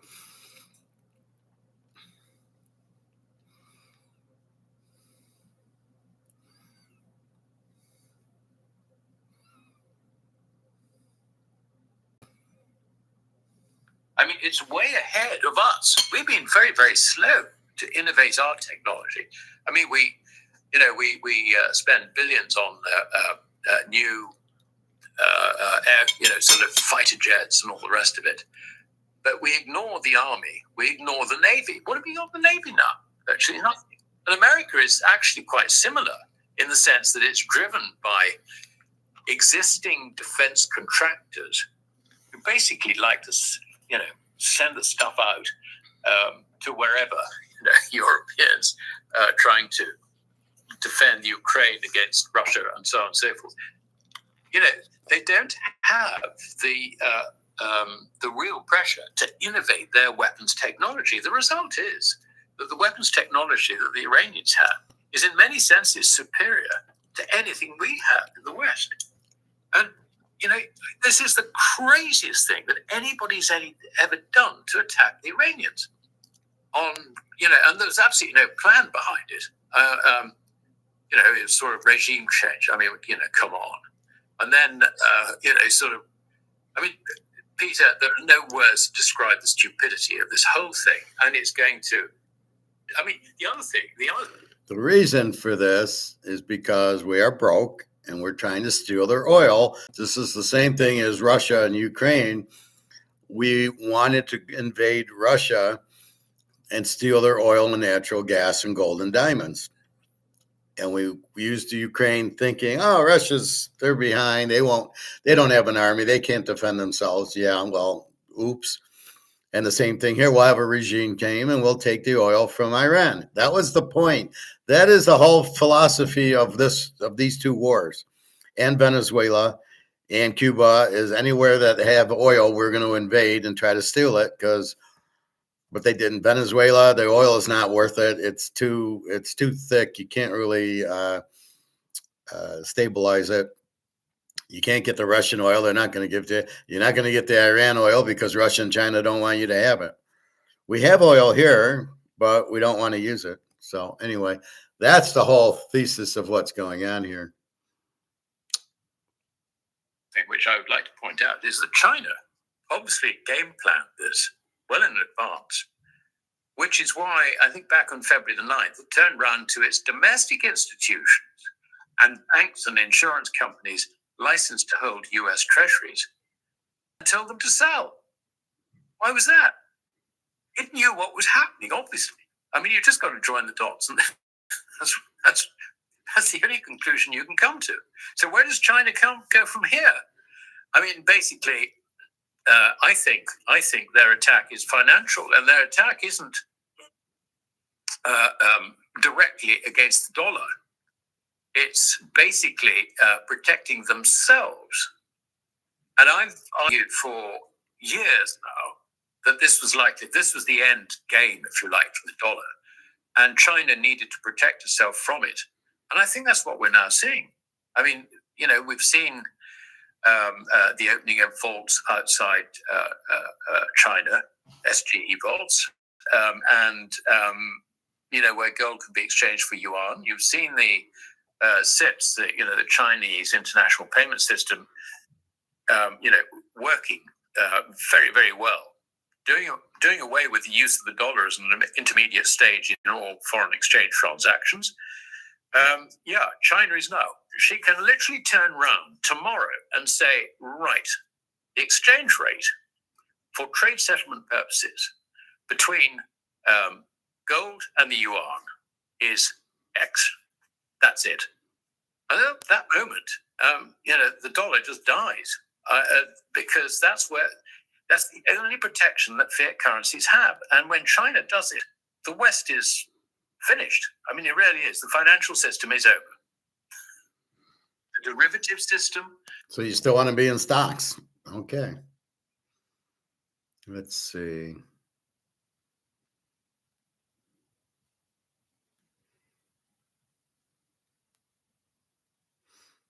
All right, let's watch this. Leveraged it up, and it was wonderful. But, of course, where did you, how did you get your gold back? Well, the answer is you didn't. It just rolled and rolled. And, I've quoted this so often. Frank Venerosa, analyst, looked at this. He spoke to people, who wouldn't talk nowadays because the whole subject has become so sensitive. But in those days, he could talk to all sorts of people, including the head of foreign exchange at the Bank of England, who I knew personally. I used to lunch with him occasionally. And he concluded by around about 2002 that between a third and a half of all official central bank reserves had gone out on lease. And the way he put it was, and it's probably adorning the necks of Asian women. Now, he was right about it going out on lease, but there are two things in here. Firstly, it didn't go out and adorn the necks of Asian women. Because, if you look at India, for example, the Gold Act, I think, whereby gold was restricted to, it was illegal to import gold. I think that was about 1992. No, China was in there picking it up. So China bought all that gold. Now, who actually leased it and hasn't got it back? Well, it's quite clear. It's the Americans. So they don't have the 8,130 odd tons, which they claim to have on the US Treasury's balance sheet. No, most of that's gone. And indeed, we had this confirmed because they also raided the earmarked gold held in the New York Fed. So, we discovered this when Germany said, "Oi, we'd quite like a little bit of our gold back." It's going to take you 7 years for us to deliver it to you, was the eventual agreement. When we go back onto a metallic standard, which incidentally was all set out in Roman law, which is the basis of our common law recognition of the difference between money and credit. And I don't care what governments say, that is actually still the position. The answer is that America does not have its gold to defend the dollar, even if it wanted to go back on a gold standard. And that is why successively, people who've become, gone from outside into government and been appointed, if you like, in positions of responsibility, have started off saying, we need to audit the gold. And when they get into position of responsibility, suddenly, shtum. And that, Besant, very good example. This situation is very, very bad for the dollar. So we're now in the final stage. So we've had the first bookend, and now we've got the second bookend. And quite frankly, I think that what we're seeing in terms of what's driving things in America and will drive things is politics, not economics. It's just amazing if you reread the history of the collapse of the Weimar Republic and the Reichsmark, the similarities with what's going on today. Different circumstances, but the similarities of what's going on today from the political end are very, very similar. But I would say that the people who presided over the collapse of the Reichsmark actually had a better grasp of economics than the economic establishment in America today. So in that situation, there's, anyone who thinks, can't possibly make that sort of error. Well, of course we will. We're already seeing it too. Rising oil prices, everybody's jumping out and saying, we'll subsidize it. We'll make sure that the poor, can buy their heating oil or their gas or whatever. But then you've got all the food. As I said earlier,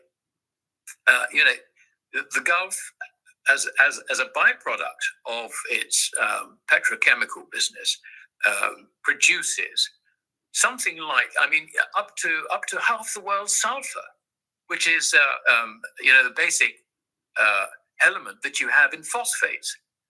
And you're looking at urea, something like a third of the world's production of urea comes out of that. There's going to be a shortage of the fertilizers upon which we depend for our food production. The inflation effect on food prices is going to be enormous. What will governments do? Well, you could you can put all your money on one outcome, and that is they will rush to subsidize. So you get subsidized prices, which increases demand against a limited supply. What happens to prices? They go up. What do governments do? They print the money to ensure we can pay the higher prices. You know, you don't need to be terribly clever to see this stuff. That's where we're going. And ultimately, it is the destruction of the medium of exchange, which is fiat currencies. That's going to happen. Did he just say medium of exchange? I've never heard him say that before, but I say it all the time. Finally listening, finally. The moment China, turns around and says, right, we've got a fixed exchange rate, we're fixing the exchange rate between yuan and gold, then, goodbye dollar. I think this is obviously why Trump is, I guess, panicking to an extent about the Straits, right? It seems like he didn't even think about this before, or maybe he thought they didn't have the capability, I don't know. But and asking that the Fed can work this is short-term finance. So what it's doing, but essentially, is it ends up giving the government and banks and businesses cash,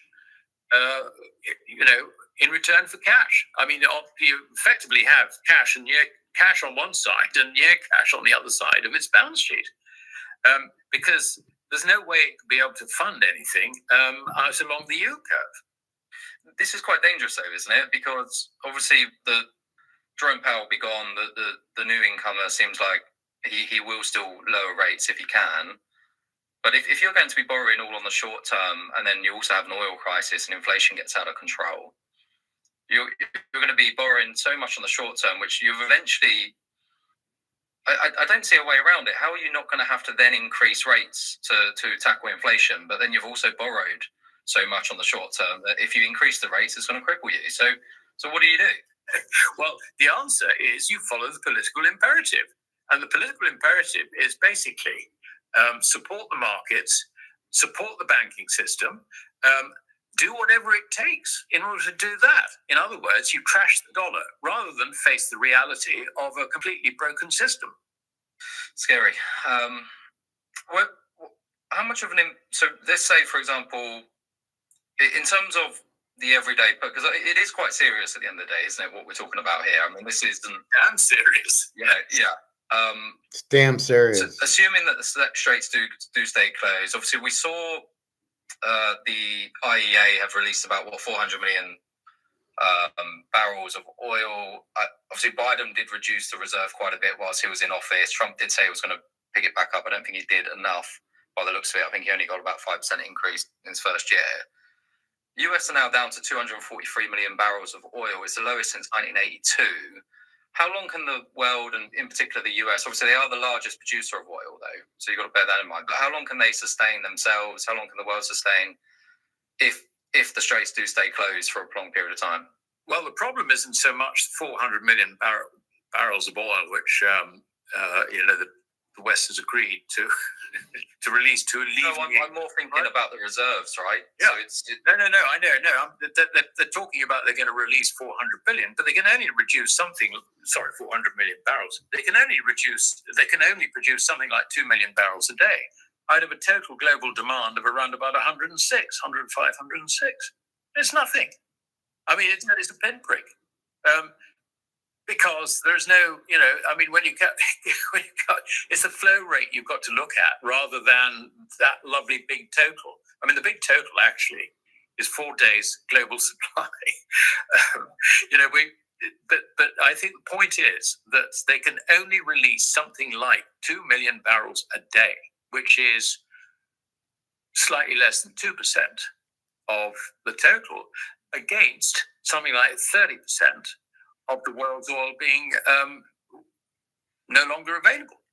It's a pinprick. Although I do agree with a lot of what you said, the only hole I can find in the argument that this particular incident, I just want to theorize it with you, is that on his presidential plane, saying very, very precise targeting to the Iranians. I mean, the Iranians have prepared for this. This is not something which, is going to go America's way. I mean, it cannot. They were so stupid to get involved with this. And as I say, Taco, okay, Trump always triggers out. And I think we're beginning to see his nerves wobbling, when he said, oh, we need a bit of help through the almost. The latest thing, I couldn't quite hear it, but he was recorded on his presidential plane saying that, really, we didn't really have to go in there in the first place because we're sufficient in oil. It's actually the other people who are doing it. Oh, come on. This is him beginning to sort of taco, I think. The fact of the matter is that from Iran's standpoint, you've got to put yourself in their shoes. They want to get rid of Satan from the region. And so they will bomb all the sites. They have got hypersonic missiles. We know that. They have got very, very sophisticated anti-ship missiles, which they have yet to deploy. I mean, they're managing this actually quite carefully. And if you go into Tehran, the city's pretty much empty. I mean, they're not totally empty, but I mean, the traffic jams have gone and all the rest of it. Why? Because people have left the city for the very obvious reason that the city itself is being targeted. And as I understand it, and I'm hearing this from geopolitical experts who have proper information on it, that this is deliberate, that basically they've told the people, move out of the cities because they're the ones that are getting bombed. And then you have this crazy thing where they bombed this girls' school in the south of Iran and killed, 165 children and their teachers and all the rest of it. The Americans turn around and say, oh, it was the Iranians doing it themselves. Oh, come on. I tell you, the amount of information which we have in the West is actually zero. It is so bad. It is just complete propaganda. Everybody should open their eyes and actually understand what's going on. And as soon as you understand that the propaganda is no more than that, it is complete lies, then be frightened of the consequences.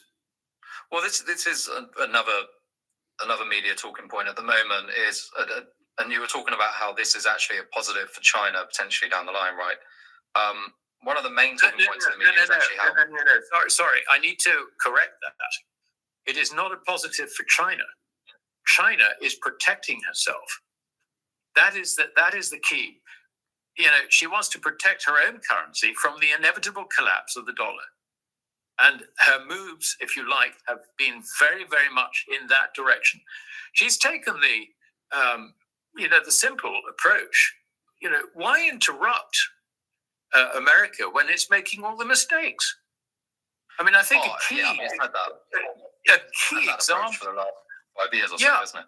Yeah, both. I mean, forever. But a key example of this was the rare earth incident back in late September. Trump threatened, I think, 145% tariffs or something. So the Chinese turned around and said, "Okay, well, we're not exporting any rare earths." That was almost, it wasn't quite, but it was almost the first proactive move that they made against America. What we didn't know at the time was that it wasn't just rare earths, but at the time China took the view that it should stop exporting silver as well, which is why the silver price took off. And literally within 2 or 3 weeks, there was a delivery crisis in London because the liquidity suddenly wasn't there. The Chinese obviously took the view at the time when the Americans decided that silver was a critical mineral. Why supply Western markets when America, if you like, will be trying to stockpile this new critical mineral? There's no point. And this, the new licensing thing, which applied from the 1st of January for 2 years, was just smokescreen. What do you think about the idea, though, that if this did go on, obviously we're saying what the ramifications would be for the US, of course, with higher inflation, what might happen to bond yields, obviously the debt trap that they're in and whatnot. But in terms of China, obviously they do rely on a lot on oil exports coming out of the Strait of Hormuz, don't they? Probably a lot more than the US does. They did also downgrade their economic forecast. I think 2 days into the war. Well, the first thing I would say is forget economic forecasts. They're all rubbish anyway. But when you look at China's oil position, she's actually got a lot more oil security than, say, we have. I mean, obviously it affects her. The other thing that's happened is that because China has this relationship with Iran, her tankers can pass through Hormuz without any problem at all. And I don't know if this is actually true, but the latest story I hear is that the Iranians are taking the view that any tanker which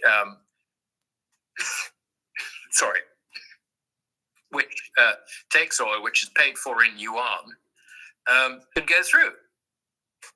So, in other words, this is something which Iran is focusing very much on attacking its enemies rather than its friends. So, does China have an oil problem? Well, I mean, there's a bit of disruption, yeah, but it's not that serious as far as they're concerned. And not only that, but of course, Russia is ready to up its supplies. There are limitations as to what Russia can do because it delivers oil by pipelines. And, again, you've got the flow problem that we have. If you like, with the 400 million barrels, we can only get it out at the rate of 2 million a day. So, it's not a completely clean argument that China isn't affected, but the consequences for China are less than they are for the rest of us.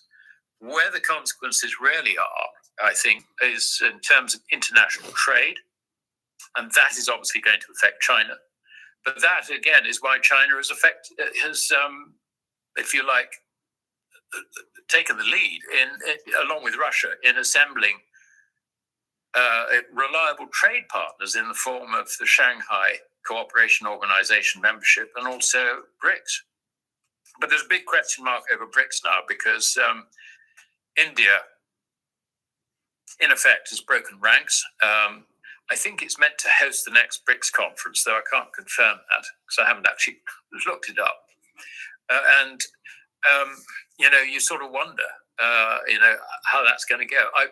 My view is that whether it's BRICS or not, is actually immaterial. China will choose who she trades with. Her private sector will choose who they trade with. America is not a major market for China anymore. She's got bigger markets elsewhere. And this has been a genuine change in direction, if you like, ever since Trump came in and indeed before. Yeah. How are you reacting to what we're seeing in the sort of precious metals side of things? Obviously, we've seen a bit of a pullback in gold. It's sitting around $5,000. Silver's pulled back a bit from where it was, from about 90 to 80. Not massive retreats, really. But at the same time, some people might have imagined that actually these metals might have gone up as a result of what's going on, not down. But on what seems more drastic is that we are seeing a larger sell-off in the mining equities and equities in general. How are you looking at it? Is this a buying opportunity of mining equities or metals in general? Are you looking at it as what's your take on it? Well, stackers rejoice, I think, is the answer when it comes to the physical metals. But to answer your question more seriously, I think when you get a crisis of this sort, the immediate move is into perceived security, which is the dollar, because it's liquid, it's big, it's liquid. So what do? You rush out and buy dollars. And if you look at the dollars trade weighted, it has indeed risen from 96 to about 101. So I think that's a lot of the answer. Inevitably, once people actually sort of think things through, you find that there's a backwash out of the dollar into the precious metals. And we saw this in the wake of the 2008-9 financial crisis. When gold fell from around about $1,000 down to a low of 680 before going on to 1920 or something, September 2011. So this is, I think, normal behavior. The first wave is into the dollar, and of course, the professionals, if you like, in the market, the bullion banks running positions, and the large hedge funds will look at this as an opportunity to get prices down so that they can buy these metals at discounted prices. So that, I think, is the initial effect. But when you look at the mining sector, I mean, the mining sector has been running very, very powerfully. So if you're, let us say, losing money on your Nvidia or your Tesla or your, Microsoft or your whatever it is, then what do? Do you sell the things you're losing money on? No, you don't. You sell the things that you made a profit on, and that inevitably, I think, is putting pressure on the mining stocks. So that would be my view. Again, I mean, if you're a trader in mining stocks, you count up to 10 and then just buy the socks off it. Yeah. All right, time for my haircut. But that's the idea. Why are we down in gold? Because they're buying dollars, and even Bitcoin's up a little because they don't know what they're doing, and they're trying to get safety. So they buy the dollar, they buy bonds and stuff like that, instead of just jumping in gold, which is really the safest place is gold, and you're going to make much more money in gold and silver, but they're not. They're running into the dollar. So that's why we see gold coming down, because that's where everybody has made their profit. But then we see gold starting to jump up again. And oil is $94 a barrel. So people are running into the dollar, but very soon they will realize that that is not the place to run in. Alistair said, look, in a year, 2 at tops, the whole fiat currency collapses. At that point, gold hits 50,000 an ounce. Silver will be at least 3,000 an ounce. And I'm not making a forecast. That's where it will go, because everybody will panic and the Titanic's sinking and everybody gets off the boat and gets to the lifeboat, and the lifeboats are gold and silver because they can't lose. This is a lock. Gold and silver are a lock because you can't print them, and therefore they can never lose their value. Again, inflation, have massive inflation. I don't know what the guy's talking about. It is, as Egon said, it's not costs going up. It's the value of the dollar going down, which he got from me. I'm still proud of myself. So he got it from me. So that's the point. You print the dollar, it loses value. You can't print gold and silver, so it can never lose value because you can't print it. The only way it loses value is you find this huge gold mine or silver mine, and all of a sudden there's another 500 million ounces. Well, that ain't happening. So that you don't have to worry about. So therefore they can't print it. Therefore it doesn't lose its value. Boom, boom, boom. So that's what we're at. Anyway, time for my haircut. It's 1:30. And thanks to this idiot, I got to go to the bank and get my $25 for my haircut because she won't take debit cards or credit cards. Anyway, so have a good day, everybody. I am off. I hope you enjoyed and got something out of it. If you want to open a restaurant, that's what you need to do. Anything you want to do, even if it's women, is it a fair trade? Is there a demand for it? Is there a demand for you? Is there a fair trade? What does it cost you? What can you sell it for? So a lot of with restaurants, I've been in business 20 years and we never changed our menu. Well, the market's changing all the time. So you got to realize that, especially here in the U.S., you've got all these people from all these other countries coming in with different tastes. So you got to apply that.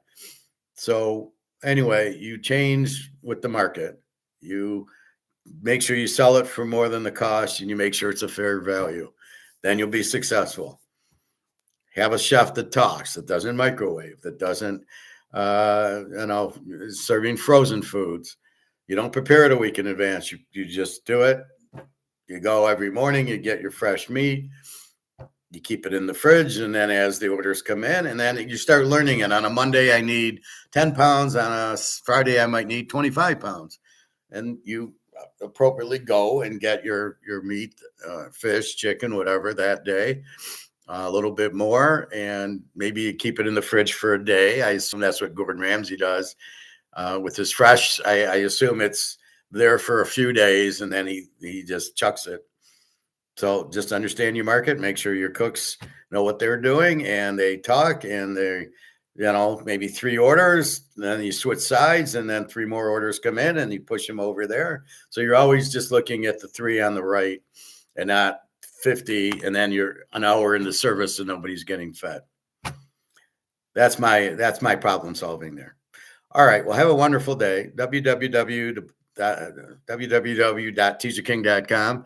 Go buy your silver and gold at these cheap prices if you can. I'm pretty much all bought out, so I just watch it go up and go, thank you. This is my retirement. So I know I got something that's only going to go up, and the dollar crashes. I got my gold and silver will keep going up, and that's the beauty of it. You can't inflate it. You can't print it. And as long as you can't, that's what you look for. Very limited baseball cards, Mantle cards that are very limited. They will go up also. Rolexes, boom. All right, have a good day. I will see you tomorrow. www.teacherking.com, and we will talk to you later. Have a good day, everybody. Be relaxed. Gold's going up.